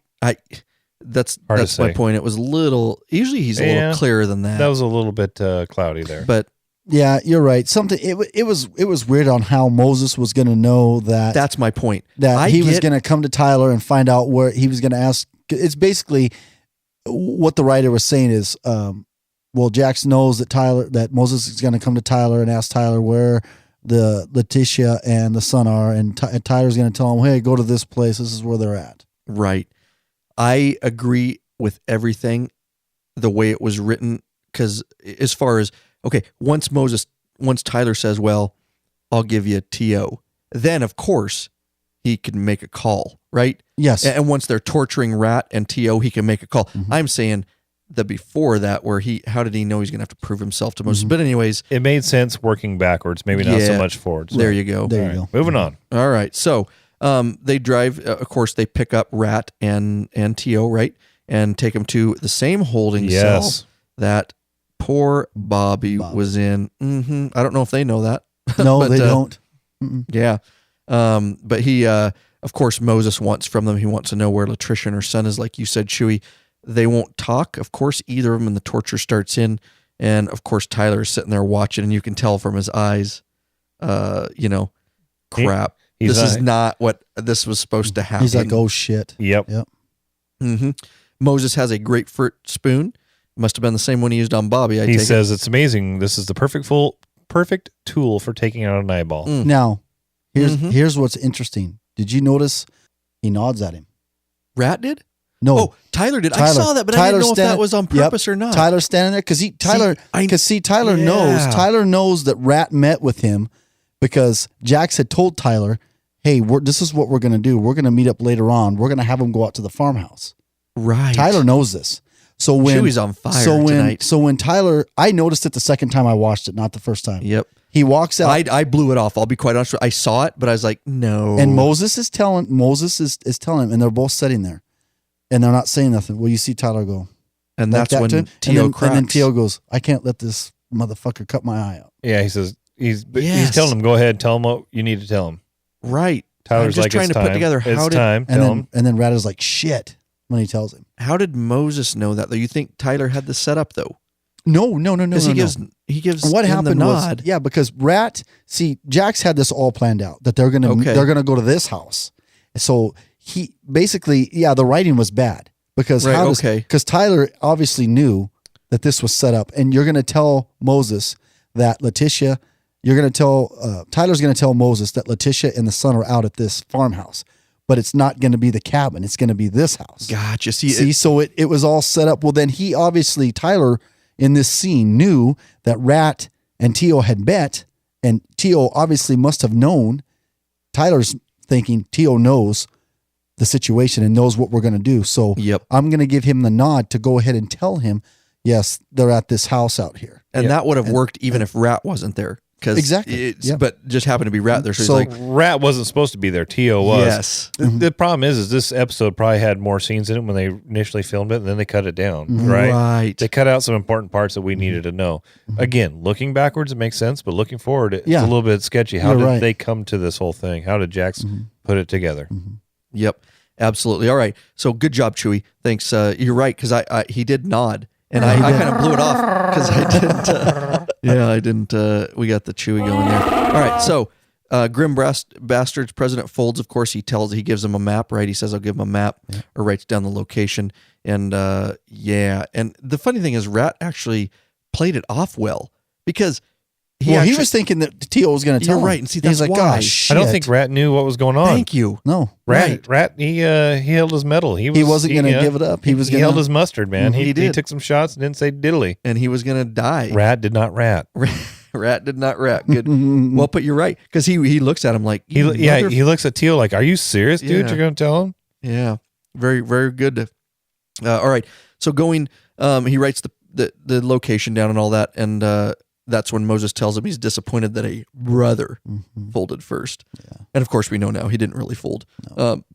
he did it was because it's part of the plan. So they head out for that cabin, which ended up being like a white house. It wasn't even like a cabin. Maybe that's what they call a cabin. Well, that was a farmhouse is what that was. It wasn't a cabin. That's what I thought. Yeah, that's more of a farmhouse. Go ahead, Chewy. I was going to say, did you want to talk about Tyler coming in and with the two guys there? Yeah. We're going to talk later on. We're actually right here. Oh, okay. We're going to. So Moses and crew head out for the cabin. Tyler and one of Moses's guys, this is what you're talking about, where they left with Rat and they're left with the Grim Bastard. They come into the holding cell. Yeah, Yep, Tyler's right left here. there. And Now, but Tyler's left there and along, that was one of Moses's guys, right? Yeah, right. Right. And go ahead. They walk in. Yeah, basically the guy, one of Moses's guys walks in, has got a gun and a knife. and some two things of water, sets the water down. Yeah.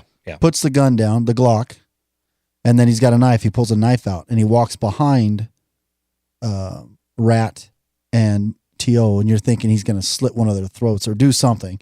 Well, the next thing you see is Tyler's grabbing the gun and he puts a bullet in the guy's head. Right. I don't get it though. What was the gun for? What were the two waters for? To me, it looked like the guy was going to cut their rope off, and then all of a sudden Tyler pops him in the head. It did look like that. I don't get. That's why I didn't know. I didn't know if he was going to cut their hands free or kill them. But then he had a gun there. It was kind of confusing. I think maybe they were supposed to. After thinking about it, I was thinking, well, maybe this is what was supposed to go down. So Tyler and Moses guy were left back there. They were probably supposed to cut him out of their ropes, hop in a car and meet him at the cabin to see if this really panned out. And at that time, Tyler knew, well, I'm going to kill this guy anyways. I need to get rid of him because I'm really going to free these guys. That's all I can pull out of my bunghole right now. I think you're on the right track because Moses said that at one point. He goes, we'll see if this pans out. Right. That's what I mean. Yeah. And so hindsight, I'm thinking that's why. And Tyler knows, even if he was going to free him, they were going to both, that was their orders to free him and take him to the cabin or whatever. And it was just a good timing for a weird scene though. The gun gets set down, the two waters. Like, I don't know what that means. Yeah, it was weird. Again, like he's going to give him water because he had two waters and then he had a gun. And why would you set a gun down and then cut these guys loose when they had a chance to run to grab the gun? Right. It was a weird scene. Weird scene. But anyhow. Any thoughts on that, Lurch? Again, working backwards, it makes a lot more sense than it does going forward. Right. All right. So Moses and crew show up at the anonymous white farmhouse, of course, in the middle of nowhere. The house is cleared, of course. They all clear it and do a proper building search. I don't know how they did that. But Clear. This was awesome because clear. We had seen this house. Upstairs clear. We had seen the house earlier in the show. Mm-hmm. And so when they showed up there, because at first I'm like, oh man, he told them where it was at. Right. And this house, though, the house we saw earlier in the episode, was it where the ABs were? Yeah. Same place. I figured it was. Yeah, they had met just trying there. to bring it out for the audience. Yeah, they right? had met there earlier. Jax had, and we didn't know why they were meeting there. Mm-hmm. We had no idea. Jax walks up with Chibs and Happy and Tig, and they walk up and they introduce themselves to this guy, and we don't really know who it is. We don't know the house. It's Otis. We find out. Otis. Yes. We find out it's Otis, Right. and then they walk back and they're waiting for Leland. Mm-hmm. And they're like, Leland's not here. And that's when one of the guys calls out.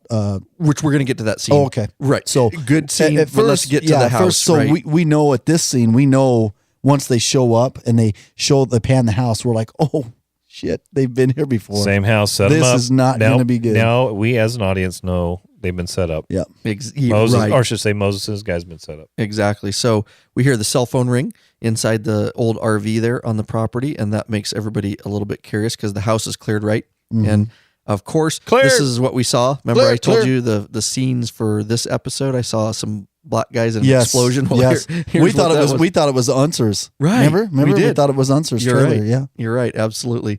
And open the door. Of course, there's a tripwire. Kabam! Explosion. Guys go flying. Kablooey. Kablooey. Yeah, Drax and crew, the Grim Bastards, the Aryan Brotherhood bust out from everywhere because it was so easy to hide there. It's so funny. Dude, it's like an open, Yeah. I mean, there's some trees and stuff and all They of a come sudden, off the roof. Yeah. Like you didn't see 6 guys laying on the roof. You know what? Interesting that you say that Jack's crew, the Grim Bastards, and the Aryan Brotherhood. Yes. So now Otis was there. Yes, but now you have the Grim Bastards and the Aryan Brotherhood.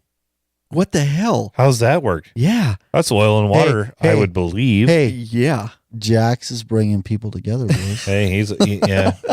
He's a leader. Dude, that was a cool scene, though. Gandhi. Really? I didn't expect to see Jax there. I didn't because of the previous scene that we had seen with him and I think he was inside with his family. Mm-hmm. And I didn't expect him to be there. I thought it was just going to be the Aryan guys. Right. Well, then because the Aryan guy talked about, hey, Otis. There's Otis. Hey, we got some more guys coming down. Otis Spunkmeyer. Yeah, that's what I want to think of, dude. In the previous scene earlier with Jax, Otis talks about, hey, he tells Jax we got some more guys coming. Mm-hmm, mm-hmm. And so you're right. thinking, and then so when after that, I'm thinking it's the Aryans are going to do away with these guys, but then you see after the explosion, it pans across and you see Happy running. Mm-hmm. With a bunch of the Aryan guys. Right. And then it pans over and the cellar door comes open from the basement and you see Chibs and Jax. Yes. And then you see people on the roof. The ninjas on the roof. Yeah, I'm like, oh, this is going to be good, man. It wasn't even a heavily wooded area and they just all of a sudden come out from behind trees and stuff. What were they standing there sideways like all skinny, you know? No camouflage, nothing. It was a little crazy. I'm not going to lie to you. It was Hollywooded up pretty bad. Jax and Chibs had their shades on though, dude. They were looking cool. Well, you got to look badass when you're shooting. Well, you got to have eye protection. They have ear protection. I didn't see any ear protection, but they had eye protection, so they're halfway there. Right. Yep. Yeah. Right. Seeing's more important than hearing. That's right. All right. So they, of course, everything gets shot up, and of course, we already talked a little bit about this, but Moses, of course, gets shot. He's still alive. We knew that was going to happen. Of course, we already talked about they tortured him like Bobby, but they ended up shooting him in the head instead of slitting his throat like Jake would have liked so much. It would have given me satisfaction. It was. Mm-hmm. It really was. So. Moving on, Jax and crew meet the Aryan Brotherhood, and this is the scenes I want to talk about because this is kind of a funny scene. We're going to talk a little bit about this and then Leland going to the hospital, this whole ordeal. Oh, okay. This leads up to it, though. So Jax and crew meet with the AB, the Aryan Brotherhood on the farm, and this is where they're introduced to the leader guy, which we know now is Otis. He says a few of them are having some problems with this power shift, and these are, so he kind of explains it to some of Leland's guys. So one of the AB guys smarts off to Tig. This was kind of a funny scene. And he's obviously how did he know he was a tranny humper and a dick sucker? I don't see that. That's what he told him. He goes, it's just like word travels or something. Guess. I don't know. That's because one of them was probably seeing Venus as well. It could be. There you go. Yeah, it could be. Or I'm trying to think. Takes one to know one. Mm-hmm. Right. Or I'm thinking back to previous episodes at some point. Yeah, I don't know how it's connected, but yeah, anyways, he knows he's a tranny humper and a dick sucker is what he calls him. And Chibs holds Tig back and says, not the time, brother. It's not the time, brother. Not the time, brother. He goes, I've got time. The other guy says, I got time. He did. So the AB leader, right, Otis, that was funny, quietly says, it's the time. Yeah, it's the time. Basically giving him permission, like, no. Oh, he's got time. And he of course, wants to get rid of these guys. Why not? There's competition. Get rid of these guys. He's right. Yeah. They're not Leland's competition guys. in the fact that he's taken over and these guys are not okay with him taking over. So he's okay. He's okay with him going away. Yep. Mm-hmm. Yeah. So the guy said if you were part of our group or something, you'd get your dick shot off for that. Mm-hmm. And so so then they say, he says, it's the time. And so, and so shoots his dick. Chibs tells Tig. Shoots him in the Chibs dick. tells Tig. He's got time. So he walks over and he says, you owe me an apology. The guy says some words. And so then that's when the guy tells, you would have got your dick shot off for doing something like that if you're part of our group. And he goes like this, and he pulls the gun out, bam, shoots the guy right in the cock. Yeah. And of course, the typical Hollywood scene where everybody pulls guns and points them at each other and there's a standoff. Yeah. Everybody goes click, click. Well, one guy actually clicked it and Jax just popped him right in the head. I'm like, damn, he's a and of course, good shot. Nobody else flinched and shot. Yeah. This was a typical Hollywood scene. Yeah. Whatever. It's a fun show. Mm-hmm. One of the guys cocks his guns, and Jax quickly shoots him in the head. The AB leader, Otis, says, everyone put the guns down. Of course, he orders them and tells his own guys that the next one that acts up is going to get it from him, just like that, basically. All right, the guy with his dick shot is laying on the ground here, and he says, out of the blue, you want to know where Leland is? He's on his way to kill that bitch cop, which we all know is Deputy Egley. Yes, but at the time, I wasn't 100% sure which I thought it was Jerry. Yeah, because I think they showed Chib's face. Did you? I thought it was Egley right away. I should have known it was Egley, but I thought Jerry first. I thought Jerry first, just because she's been more involved in last season or last episodes, and I think they even showed like a shot of Chib's face. So my first thought it was Jerry. But in hindsight, we should have known. We should have known. Good point. Should have known it was Egley. Good point, because I didn't even have the open mind enough to think it was even Jerry. I was just like Egley, and because the previews for the last one, remember I called out. I said there's a hospital in the background. Yeah, and some dude with a revolver. Something. No, like it makes that. sense. It's for whatever reason was my thought too. Yep. So of course this is when Happy goes over and stomps on his dick, his shot dick a little bit more, and we're gonna listen into that little conversation. He asked you a question. You lied to us. Said you'd shut her up. Leland knows Tully's using you to take him out. Letting the cop turn him over for killing their nigger partner. Egley. Shit. I gotta go. Do it. I'll call Rock. So, of course, they finish him off, and this is when they're like, they put it together. Egley, of course, the race is on to get over to Egley.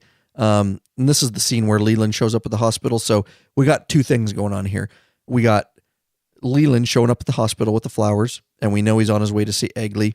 In the same, they're cutting back to shots of Sam Crow all on their Harleys racing to get to the just hospital. busting ass to get to the hospital. I'm not going to lie to you, Lurch. Probably the most motorcycle riding we've seen, and it was a short because they don't show a lot of motorcycle riding in this show. It has less to do with motorcycle club, motorcycle riding than it does with drama and everything else. Yeah. In all fairness, them riding down the road in a kayak and having a good time would not be that entertaining. So I know they're showing us what's entertaining, and what they were showing us is what is entertaining, and that is them weaving in and out of cars. I'm pretty sure they were doing some lane splitting there, Lurch. Oh, big time. Probably in California though, they're fine. All right, so Leland has a gun with no silencer, which I had to note. He's in a hospital in broad daylight. He's going to go kill somebody with a frickin'... That's the first thing I pointed out. I told my wife, look, no silencer. He's just going to go in and go down in a blaze of glory. Hey, I shot her. I mean, you can't even cover that Why up. even bother using a gun and a suppressor? Just use a knife. Right, I agree. It was a or a ninja sword. Sword. So Jackson crew are racing, of course, to get there. Unser is waiting. So we know that Jax must have got a hold of Unser before, right? Yeah. Mm-hmm. And why don't you go with this little scene with Unser and all that? Mm-hmm. Go ahead. Basically, right here. Leland. You need a hero? Everybody needs a hero. Unser's a hero. You're my hero, Ryan. Go ahead. You too, Lurch. Leland shows up, walks into the room, pulls the gun out of the bag that he had. Our hero's and there. In the room, there's no one in the bed, but there's water going, the sink's going, the water faucet's going in the bathroom. So Leland kind of peers around the doors. Stop for a second. Okay. I need a hero! There's a hero to the morning light. He's fast and he's trying to be fast and he's gotta be larger than life. I need a hero!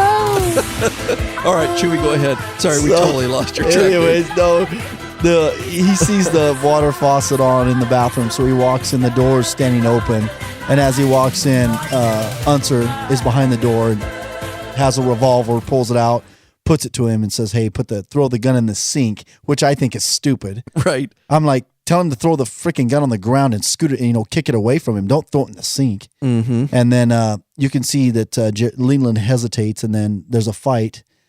He grabs Unser, pushes him up against the wall. Unser pistol whips him. Oh, yeah, it was a nice That's him. an old school pistol whip right there, boy. Knocks him back, and then Leland goes to draw, and Unser shoots him about 3 times in the chest. Nice. Mm-hmm. He's Dundee. So Hey, Unser's late. Yeah, go ahead. I got a question. Yeah, go ahead. I want to know if Chewy's larger than life because I need a hero. Dude, I'm pretty large in that larger than life. Yeah. Here we go. So here we go. Unser is later seen with Egley sitting next to her in a hospital room. Of course, he kisses her hand because he's a hero and he's a gentleman. Because he loves her. Bonnie right here says so.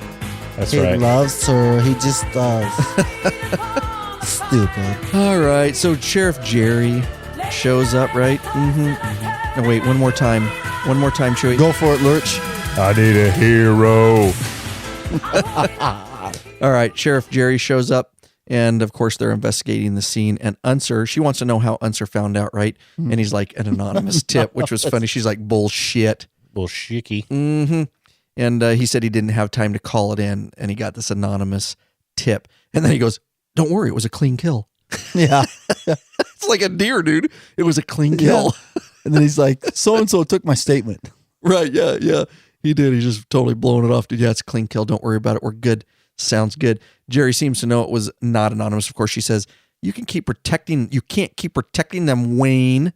And he says, before they leave, because Sam Crow's waiting for him in the lobby, right? She says, I think your anonymous friends are waiting for you in the lobby, Wayne. Yeah, mm-hmm. Here, this is a good scene here, Chewy. Why don't you talk about Chibs and Jerry? So- We got a lot of this going on in this So episode. Chibs walks in to the I believe it's Jerry's house. Bedroom, apartment, right? bedroom. She's on the bed in a t-shirt. He wants to desecrate her. Oh Go yeah, ahead. he takes his cut off, lays it down, and He wants to violate her. Yeah, like an she's- animal. Chewy's like, would you two shut up? Look at him. Sick bastards. Help me get away from myself. Go ahead, Chewy. We won't interrupt you So anymore. they start a conversation, and basically Jerry's kind I of want to feel you from the inside. he was wanting to fill her from the inside. Yeah. And so she basically Jerry starts telling Chibs, I don't know why I did this, basically saying that she wants information from Chibs and Chibs is not giving it to her. And he basically tells her, look, I'm a criminal, you're a cop. You're never going to get information from me. It's not going to happen. And vice versa, right? Yeah. And he goes, and I'm not going to get information from you. So he says, okay, fine. And he gets up to walk out. And she says, and that's it? You're just going to walk out? And so then she grabs him, right? Grabs him, turns him around, and then pushes him against the wall. And then he, in return, pushes her back. Well, she ends up slapping And then him, right? she Then turns she around and slaps him right across the face. Well, then he slaps her. And then it's violent. And then they come together, and then she starts ripping his clothes off, and then he throws her down on the ground, rips her shirt off, and sticks the old, "Aw." And Yes, they go sir. at it right there on the ground. It's unforbidden love. That's right. It's much more interesting. It is. Mm-hmm. I agree. Anyways, that's quite a scene. Again, not too sure. I guess they're developing that, I that told little you- relationship. Maybe they're going to leave happily ever after in the ending episode into the sunlight, and she'll be on the back of his bike, with her legs wrapped around him. I don't know. Wearing What a do you think? G-string with chaps and nothing else but that. Yes, sir. That's what I I'm told the old thinking. lady, I said, don't ever smack me. We're watching together going, yeah, that doesn't work for I'm me. like, ooh, that's trouble. Don't blast me. Damn right. So we have got to wrap this up, and that is with previews of the next episode of what's coming up, guys. We have a lot of information for you. You'll definitely want to stick around for that because we have some predictions and some things that you likely didn't see, and we can give you a little inside peek on what's going on. Hey, Bikeaholics and listeners alike, the show is still going strong because of a lot of hard work and your support, of course. Thanks to all those loyal listeners and true friends of the show that have supported us or are supporting us. For less than a coffee a month, you can help support us too and put a little fuel in the law-abiding biker gas tank to make sure this show keeps moving on down the road. So, calling all law-abiding bikers, head over to our Patreon page and take action today. You can do so at lawabidingbiker.com/Patreon, Patreon. Oh, did I mention there's benefits too? From all your friends at lawabidingbiker.com, we appreciate each and every one of you. God bless and ride safe. All right, guys, and we really appreciate it if you want to get hooked up on Patreon. We'd really, really appreciate that and your loyalty and support towards the show if you really like this stuff. So, scenes for the next episode, which will be number 11, and we got to figure out how we're going to spit one of those podcasts next week because we're going to try to finish one podcast per television episode. Yeah, so we'll see what we can do for you guys, see if we can write it out. And we're working on something real quick. Lurch and I, and all of us actually are working on something. I don't know if it'll happen for sure. We got a little busy today, so I didn't have time, Lurch, to bring it up because it's something I want to plan. We hope, don't hold us to it, guys, but I really hope for the finale, the Sons of Anarchy finale, to be streaming live. That would be sweet. So, of course, we're still going to have the podcast episode, like usual, but it's just if you are after the show and you're not done and you haven't had enough of Sons of Anarchy, you can tune in, and so we'll all watch the show, and then hopefully I can get on and I'll give you details, guys, but keep checking back on the website. I don't know if I'm going to use YouTube live or Ustream or what I'm going to do, but I'm looking into some of that stuff. Hopefully I will have the time to get all that techie stuff up and running for you guys. So here's from what we all saw, which was right after the episode, episode 10. We see previews for the next. So is there anything you want? Why don't you just start off with some of the scenes we saw there, Chewy? There's one where Jax is knocking on Unser's. It looks to be Unser's trailer, and he says he's not going to follow the notes at all, is he? No, he's going to He's just jump right I'm down to the just third teasing, one. dude. That's all right. Okay. I'm teasing you, Chewy. Go up to the first one. Okay, yeah, it's Jax at the kitchen table with Wendy. And she says she wants Abel to know the truth about her. It was just a really quick scene, and it says, I want Abel to know the truth about me. So I'm thinking more about her past and why heroin junkie, why right? she wasn't his mommy for a while, and I'm sure that's what it is. Why, I don't know. It's her son. She wants him to. No more secrets. There you go. We see something later on too in the afterward sneak peek where Wendy's coming clean. She wants everybody to know the truth. She's tired of all the lies. Chewy brought this up. Go ahead, Chewy, because this was interesting. Yeah, we saw one of the shots was Gemma handing a wad of cash to Juice, and so my wife, we're sitting there, and my wife's like, "Oh, Juice is out again." I'm like, "No." So we rewound it and paused it, and that's a scene from like episode, way back 4, maybe. Right, when Gemma was driving Juice to the desert and she was going to pop him. Get him out, yeah. And first trying time, to confuse us. Which, and me and Chewy were talking a bit about this in a little break, and that is, they've never done that before, Lurch. They always have held pretty true to scenes for the next episode are only scenes from the next episode. Well, all of a sudden they threw in an oldie here, and I will tell you, it's the first time that I've ever seen that. So yeah, that's the first time I've seen it too. I think they're just not wanting to show. Maybe they're in a hurry and they even screwed it up during editing. I think it's fortuitous. Dude, what was the word you used earlier? I can't remember. You got some words on. I don't know. You used pithy the other day on the podcast and bloviating, so I had to come up with some new ones. They did. So that was the first time. But Jack's, here you go, Chewy. Here's your scene. Jack's banging his fist on an aluminum type door. Of course, go ahead with this. Yeah, he's scene. banging on a door. It skips to the scene where the door opens and Jack says, "We need to talk," in a passionate manner. And Jackson and Unser are sitting face to face. Unser says, "Hey, the guy that your mother ID'd wasn't even in the state at the time that the murder happened." Now, what's interesting about this, and I formulated this in my little brain, and it is little, but this is right on the tail of Abel telling Jax that Gemma murdered Tara. And now all of a sudden, Jax is going over there. Because Jax is like, "What are you talking about?" After when Unser says that. But here's my question, though. I put this together. I get it. But there's got to be more to it because he went straight to Unser. He didn't go straight from Abel to Unser. See what I'm saying? Right. So I know he's thinking, because it was it was daylight when he went over there. Right.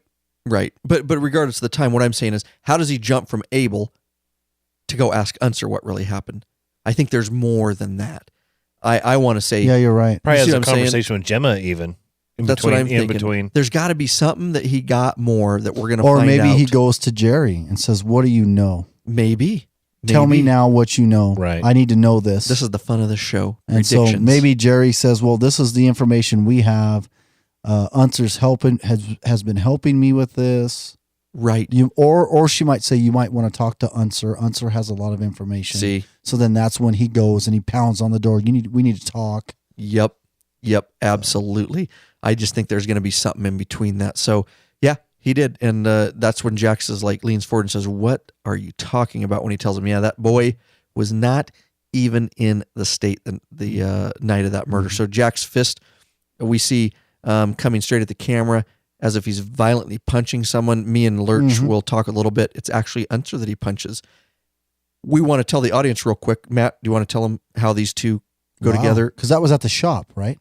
What we're drawing from, first of all, we're drawing, guys, what you all saw.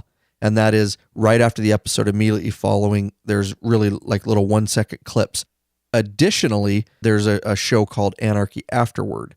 And we watched some of that, and Lurch was able to pull another clip on the web that gives an even further look into next episode and some longer clips. And that's where we get that it was actually Unser. Wow. Because there's a 3-minute sneak peek at the end of that Anarchy afterwards. And we were just all talking before the recording here is that all of our DVRs cut off. DirecTV. And I have DirecTV, but it played halfway through that clip and then cut off. My wife records 60 shows, so I have no clue. It's probably one of her other shows turning on it killed that one. She might have had it in the queue. Might have had it in the queue ahead of mine. But anyways, it started playing that 3-minute sneak peek, and I got halfway through it and went, "Oh my God, I have to find out what happened." So I got online. I got online immediately, and I could not find it. But today, when I couldn't either last night. I was waiting for lunch, waiting for you to show up, and I was playing on my phone, and I found it. So I actually got to see the whole thing. So some of the sneak peeks we see at the end of the episode are protracted in the 3-minute sneak peek after the Anarchy afterward. Look at you, protracted. Thank you. I'm you're breaking on out. fire. I'm breaking out the thesaurus today.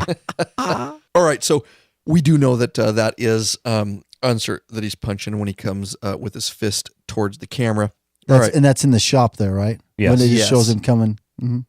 Wow. Now we see a really quick scene of, and I had to pause it, and I did this a couple times, a Sam Crow bike that's right next to Jax's black street glide. It looked like Happy's or Chibs because it had the high T-bars and the little fairing. Little headlight fairing. Yeah. And it gets crushed by a gray Hummer. Gray Humvee. It was. Paused it. It was a gray Hummer. It was. Then we see Nero sitting by himself crying. Really, and it looked quick like blurb, he was in front of a school. Was it a school or was it a cemetery? I couldn't tell. I didn't see any tombstones. It was a park-like. You know what? Maybe it is a cemetery. I don't know. know. Later on in the Anarchy Afterward clip, we find out that Gemma takes off. She's running. Yes. So, is he crying because she took off? Maybe. And didn't go to the farm with him to Narco? There you go. Norco, whatever it's called. Norco or whatever. Yeah, I don't even know what that is. Norco is what I thought they said. Northern California is called, is it? Yeah. NorCal, not Norco. I don't even. I was confused by that. Somebody tweet us and tell us what Norco means. Please. All right. Jax is being hugged by Nero, and Jax is crying. Oh, I didn't see that. Yeah, it was a very quick shot. Here's the deal. You can't see Nero's face. You can see Jax crying, and you can see... Oh, is he dead? Somebody hugging. Is he hurt? I don't know, but he's hugging him. Okay. The way I know it's Nero is because I can tell it's the left side of Nero's face, and it has his earrings he always wears. Okay. That's the only way I know that's Nero, guys. And I'll stick to that. It's Nero that he's hugging. Could you also tell from that horrible haircut? Yes. I love Jimmy Smits. He's a great That actor, but he's got the haircut worst is horrible. haircut. It's not in just this show either. No, he's got some bad hair, that guy. It's horrible. But he's a great actor. I love him. Jimmy but- Schmidt. Yeah, Jimmy Schmidt's He's an awesome actor. Hill Street Blues or whatever it was. Or what? He's been on a few- NYPD Blue, wasn't it? No. Sorry. What's the other one? SVU and all those. Dun, dun, dun. Law and Order. Oh, Law and Order. I think Never it was Law and watched it. Order. You're right, though. I did hear that. Yeah. Dun, dun, So dun, dun, dun. it was Nero, and Jax is crying, and he's being hugged. So I don't know what's going on there. I don't know if this is when Jax finally finds out that it was Gemma that killed Tara. A lot's going to come together. Maybe he puts Nero down and then feels bad about it. Because there's only 3 episodes left. It's going to get rough. They got to wrap it up. Going to get rough. So we see Gemma putting on a silencer on a pistol. It was her hands. Yep. Those were her hands. Were they her hands? She looked like a shirt. I backed it up a couple times. It was her. Yeah. Leather, and her old shirt. leather I also hands. saw her style of shirt and Old leather hands there. Yeah, that was her. You were looking at her tits. Yeah, I saw the scar. You just going to stand there and stare at my tits? You're going to say something? I'm going to do both. Was there something wrong with that? That's what he told Rat. Or she Hey, told you wouldn't Rat. wear a shirt like that if you don't want me to look. That's exactly right. So we see, you guys jump in anytime you want, but Jack busts.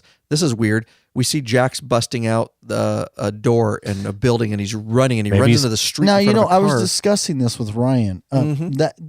That building, is that... He's coming out of Winsome's place. That's what I'm saying. That's my prediction. Winsome doesn't have a place. Whatever. That's Redwoody. Oh, is it Redwoody? Well, I don't know. Winsome doesn't have a place. She lives at Redwoody or Diosa right now. It looked familiar. She said she was getting an apartment with some other girls. Oh, yeah, you're right. But there was something on the back of that right. door. Do you remember? I should have wrote it down. I don't know, but there's a little sign like there was a wording something, yeah. Mm-hmm. And it almost looks like the same building that Jax came out of the first episode when he meets with Nero the first time. It looks almost industrial a little bit, does it? It's not Diosa. It's not Redwoody. I don't know. Okay, well, I don't know. He comes out of some building. Yes, he does. Yep. You got that right. Mm-hmm. He comes running out of a building, Lurch, and thank you. He's running into the street in front of a car. I need a hero. But this car was going very fast, and it looks to me like he gets hit. But apparently, It looked like he jumped up in the air and it might have pushed him a little bit. You know, it was coming to skidding to a Like stop. Dodge Charger, I think. Yeah. Dodge, yeah. Which we find out later on he's running in one. He's driving. So perhaps he jumps in front of that car and then carjacks it. Right. And we don't know through this season who drives a black Dodge Charger. Random person, unfortunate to come across No. this fine, upstanding husband and father. Maybe. You're right. Now we see a hand, and I can only assume it's Juice's hand with that shank that he shoved up his rectum. I assumed the same. Yep. Okay. And there's bars in the And background. again, we find out in the clip of the Anarchy Afterward that Lynn's dead. Lynn is dead. Spoiler alert, if you didn't watch the 3-minute sneak peek after Anarchy afterward, Lynn's dead. It's not a spoiler alert because they put it out. They did. FX put it out, not us. Lynn is dead. But if you didn't hear it, that's right. You just heard it. There you go. That's why they listen. So tell us, how do you know this? How do you we're going to get into it. Okay. We'll get there. So we see a hand and it's Juice's. We see Shank and we see the one that he keistered and we see it bars in the background. That's how we know it's Juice, guys. And so Juice is obviously contemplating what he's going to do with that shank in his hand. Sheriff Jarry and Unser are sitting across the table from Juice in this particular little preview in jail, of course. And Juice says, "It's too late for all of us." And I rewind it like 3 times. That's what he says. It's too late for all of us. I don't know what that means. I don't know either. Unless it's just the whole, you know what? It's too late because Jarry and Unser are trying to solve everything and it's already too late. They're trying to put a cap on it and it's already out of the bottle. Thank you. Everything's already set in motion, so you're too late for everything. And I don't think then that they knew Lynn was dead yet. Probably not. That's my guess. Probably not. And I think that's what he's getting at is it's too late for all of us. Maybe they got together and said, "Juice, don't do this. We know what you're in here for. Don't do it. It's too late. It's too late." They might even said, "It's not too late, Juice." Yes, it is. It's too late for all of us. I'm wondering if Juice got somebody else to do it. I don't know. Maybe his lover. Right. His butt lover. Tully. I don't know, dude. But anyways, that we see that scene, a shot of a chair. This was so quick. You guys, I bet neither of you saw this. It took me 4 times to see it. Split second. Did you? Yeah. Shot of a chair. Lots of blood. I saw dribbling on blood the floor. dripping. I did see that. Well, there you And go. it looks like one of the interview. I'm wrong. It looks like one of the interview chairs, or one of the chairs that they meet in those. What interview chairs? You know how they meet in those rooms in the prison. Okay, so that's for the audience. Oh, I'm sorry. When the sheriff meets with, the sheriff and Unser meet with Juice. Mm-hmm. Mm-hmm. It looks like in one of those rooms, right? Or it looks like when Tully, the same room when Tully and Jax meet. Mm-hmm. They said that maybe it's later on in the Anarchy afterward 3-minute sneak peek, but they said there's no video. The room was bought. Perhaps that's Juice slitting Lynn's throat and he's bleeding out. Oh, very nice. I think so. Way to put it together. You're right. Yep. Look at that. With 3 of us in here, you put a piece together, I put a piece together, you put a piece together. So what we're telling you guys is we believe that's a chair in the jail. Juice ends up, or somebody does, stabbing him. I know he stabs him in the neck because there's part of that later on in that 3-minute sneak peek, or it's either in this 3-minute sneak peek at the end of Anarchy afterward, or it's in the end of this. What is? Something about Lynn. They talk about Lynn getting stabbed in the neck. I think it's in the 3-minute sneak peek. Oh. So I think Juice stabs him in the neck and he bleeds out. And You're right. You're right. And you caught that on the chair, Chewy. It was probably in the jail. Chewy, man. Oh my God. 3 brains make one. There you go, dude. He's on fire over there. So where we're at here. So that's what we're saying is, he gets it. Lynn gets killed in the prison on a chair. He gets stabbed in the neck and he bleeds. That sounds like that old board game in the library with a candlestick. Yeah, right? what is it? It was the Clue. Yeah. It was the butler in the broom closet with a candlestick. Yes. Right. Yeah. All right. So last here, before we get into the extended previews for next episode, is we see a car chase, and this is that black Charger. Did you see this, Chewy? I did see it, and I paused Who's it. And driving Jax is in the front seat. Yeah, boy. And it's the same one that almost hit him when he runs out in front of the that building, whatever it is, out the back of the building. That's why I think he in the alley. carjacked. That's why I think he carjacked. I think you're right. I think it just happened to be the right time and the guy almost hit him, and he probably goes up on the hood, Hollywood style, gets his gun, get out of the effing car, and the guy just runs and gets out of the car. He's not a off-duty cop that shoots him in the head or something. You got a police unit chasing him, though. That's correct. That's a sheriff's deputy, to be exact. They were probably set up on the place, and they go in to get him. He comes shooting out because he's run away from. But why would they come in to get him? Because they have an it's APB Hollywood. out on him. For what? Oh, for assault. You're going to for find assault, out. for You're going to assaulting find Unser. out. If you didn't, it's in the Anarchy afterward okay. 3-minute clip. He punches Unser and knocks him down. All right. So he's being chased because there's an APB on him, which is a good question, Chewy, because the audience is wondering the same thing. Yeah, because I didn't know. They're wondering what we're talking about. I honestly thought he was chasing somebody else when he ran out that door. He's running, and you'll find out why. From them. Okay. So We see a sheriff's deputy do a car with lights and siren chasing Jax in the Charger, and we see the horrendous, of course, up with two wheels and the big rollover collision of the sheriff's car, right? Yeah, it ass-ended a parked car. And yeah, you're right. They did the whole thing where, like, you know, when you rear end a car, of course, you're going to rotate and vault. So, well, you're pretty much usually do 10 flips. Yeah, I'm pretty sure every car's got a ramp on the back of it, and you come into it. You're gonna take off at about a 45-degree angle, do a barrel roll, and flip. No doubt, dude, because that's it was all Hollywooded up, but it was Dukes of Hazzard style.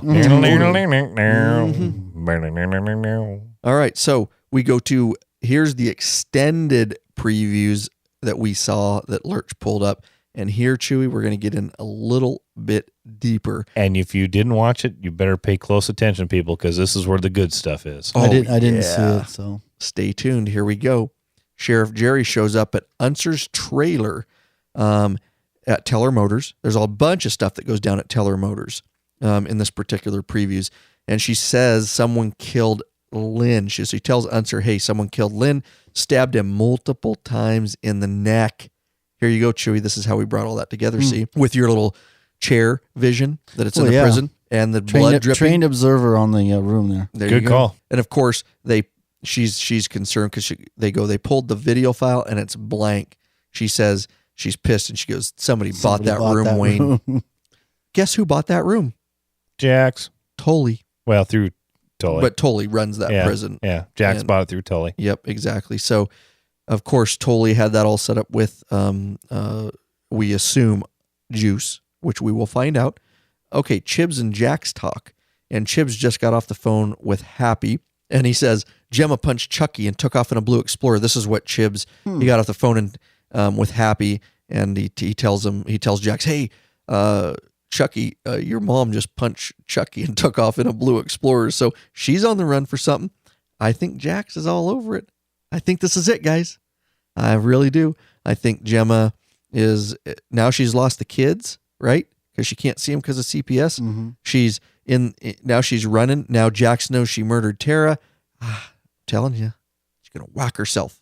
Straight up whack herself. Yeah, we want to think that, Chew and I want to think that he's going to smoke her, but you can't kill your mom. It's your mom. I mean, no matter how much you hate her for whatever she's done, you can't kill your mother. Nope. But we want her to. Really, really. Oh my God. He's not going to kill her. Jax won't kill her. Still my prediction. But we have a different mind than the show, than this Jax guy. Mm-hmm. Yeah, this Jax guy would probably. That would be too easy for Sutter, though. Just everybody's expecting it, so of course it's not going to happen. But for a son to kill his mother, I mean, holy crap, right? No matter how much you hate your mom, that's a jaw dropper that he actually does it. Outlaws don't even do that, Chewy. Outlaws don't even do that. Everybody loves their mama. Everybody loves their mama. I think maybe Unser goes to her, maybe. Mm-hmm, mm-hmm. And maybe of course he does. Oh, Weird Wayne, he loves her. He tells her.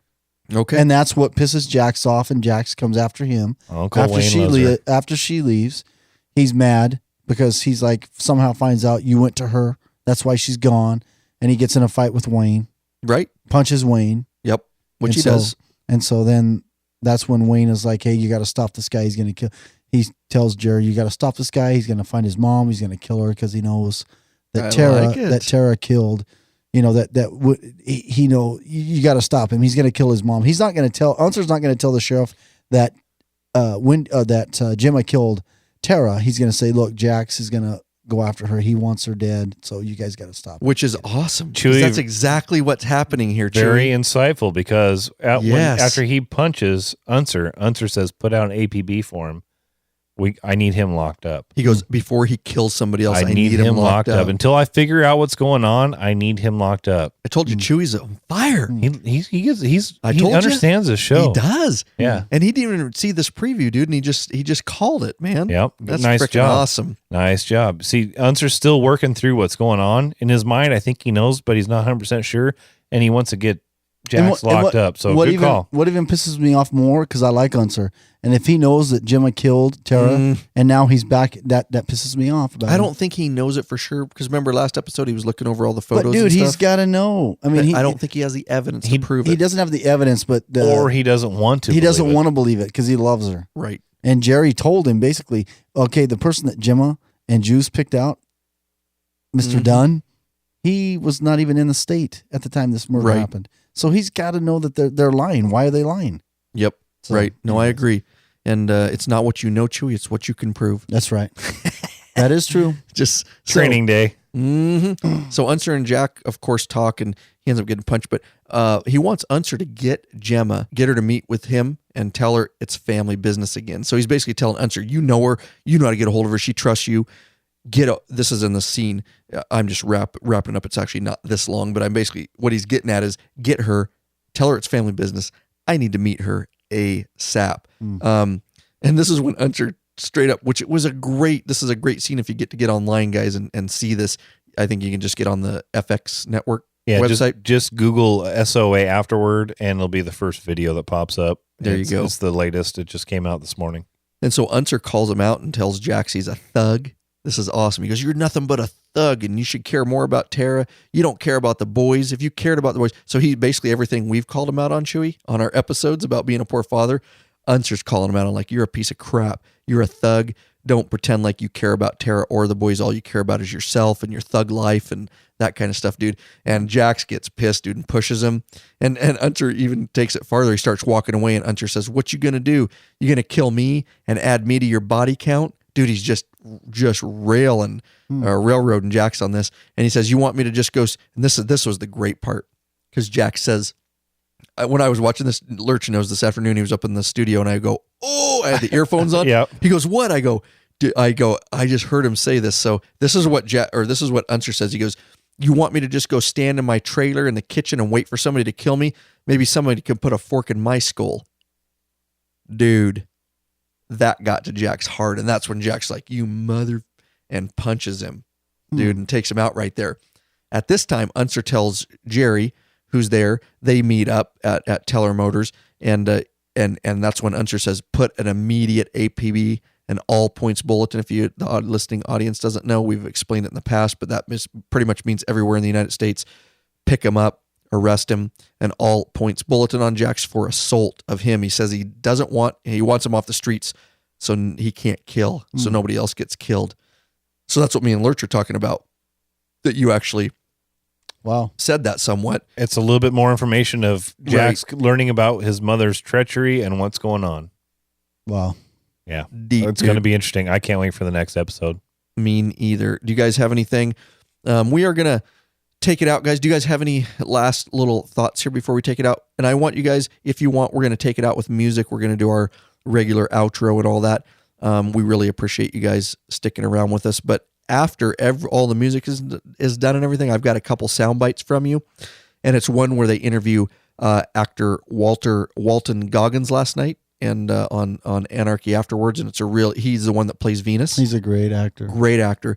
And he talks, I just did a real quick little, his little interview, but he talks pretty in depth about the scene that he and, what's his name? Kim Coates, who plays Tiggy.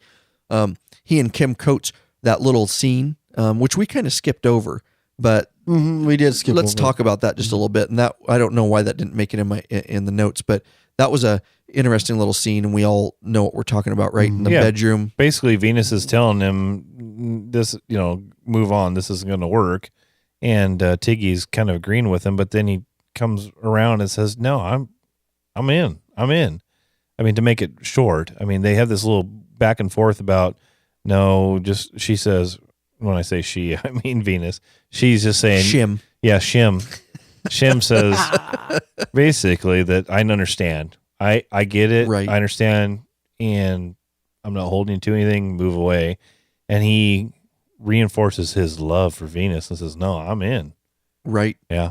And when we open this particular podcast episode, I open with a line from Kurt Sutter, and he was talking about a few, kind of a roundabout way of how they do things and stuff, and kind of open this up. And that's why we played that at the very beginning, guys, is it kind of gives you an inside look into what's going on. And then here they interview Walter Goggins, who plays Venus, and Kim Coates. And it was quite a difficult scene that they did. Yeah. And it talks about some of the humanity, the crisis that the humanities have, and, really deep actor type stuff where you really realize they really take their characters more seriously than you think, because we aren't in that world. Yeah. You know, we're way more famous than them because we have a podcast That's true. That's heard in 30 different countries.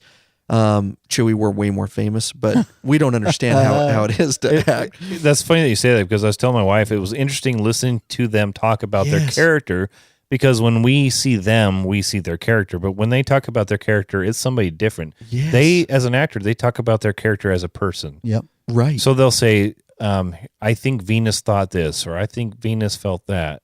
Not Right. I. That's why it never they're says so, I. That's It's why that's what makes the great actors is that people like that, like Walter Goggins. He's great. And both of them said that this was an awesome scene, and it was they were thanking Kurt Sutter for getting to play this, because it's so far outside of what is normal for them to be able to act that way and to portray it seriously without joking is actually very good acting.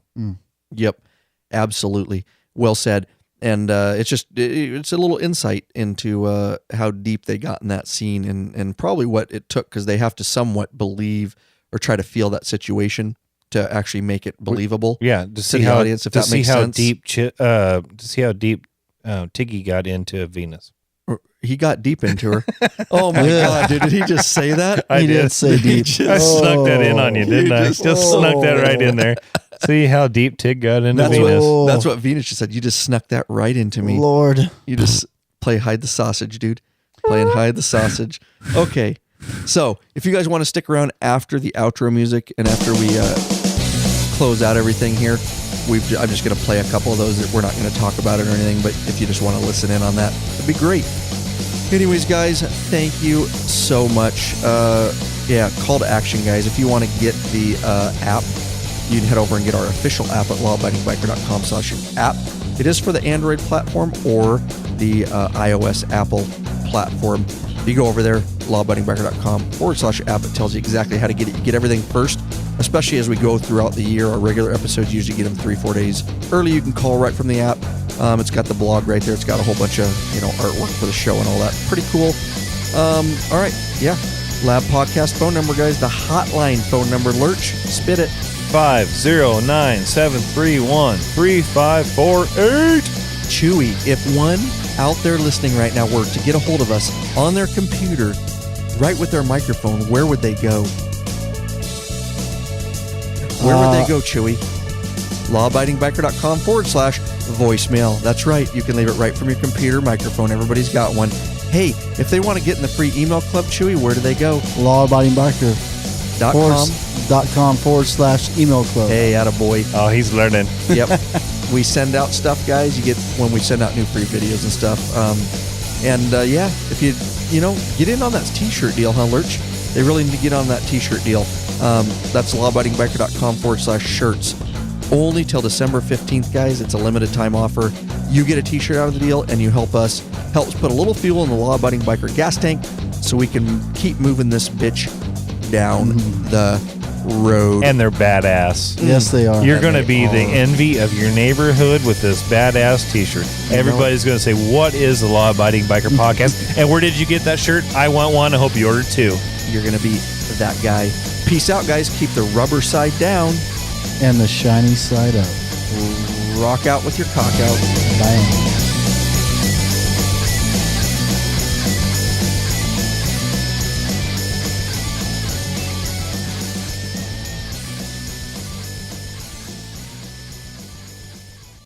Speaking of unconventional love, we have a little message from our favorite lady, Venus.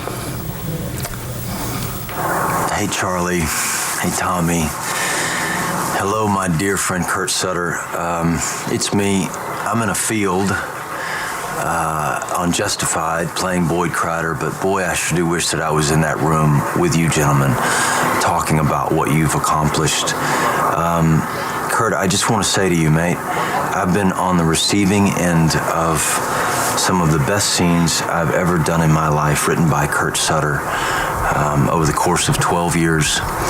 But none have been more impacting on me as an artist than the scene that you wrote between Venus and Tig. I thank you, mate, from the bottom of my heart. You are a poet and you understand the human condition as well as anyone. I think that you have been one of the most important writers working in television or otherwise for the last decade. And thank you for giving me the opportunity to see the world through Venus's eyes. To my man Kim Coates, buddy, I hope you see this, because what you did and the love that you gave of yourself, the person that you are, just blew me away. And Paris Barkley, who is an old dear friend, a friend for over 18 years, that it was in your hands is that much sweeter. And Charlie, to you, and Tommy, to you, and to Boone, and to all the boys, without getting emotional, because she means so much to me, I want to thank you for treating Venus with such dignity and respect. You guys have accomplished something that very few people are given an opportunity to do, and you've done it your way, which is the outlaw way, and outside of conventional thinking and conventional action. And I am so grateful, and it will go down as a very big mark on my belt as an actor to occupy a small corner of your world and Sons of Anarchy. I know you've got 3 episodes to go, and I'll be watching. So right on, man. I miss you, fellas. Let's hear from Kim. I just want to say a few things. It's last season. Season 7, who knew? My tattoos finally came off today. 10 days after wrap, my fake ones are finally gone, but I'm still processing this entire ride.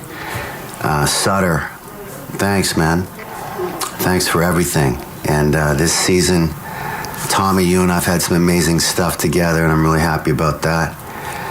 And Jax and Tig always had their issues, and I guess we'll see how that all plays out. But I miss you too, I really do. And Walton Goggins, the whole Tig and Venus show, that was amazing. I will have that experience for the rest of my life, and I know Walton says the same thing. And I can't say enough about Goggins. I mean, for him to create her and do what she did and make the effect on Tig that she had.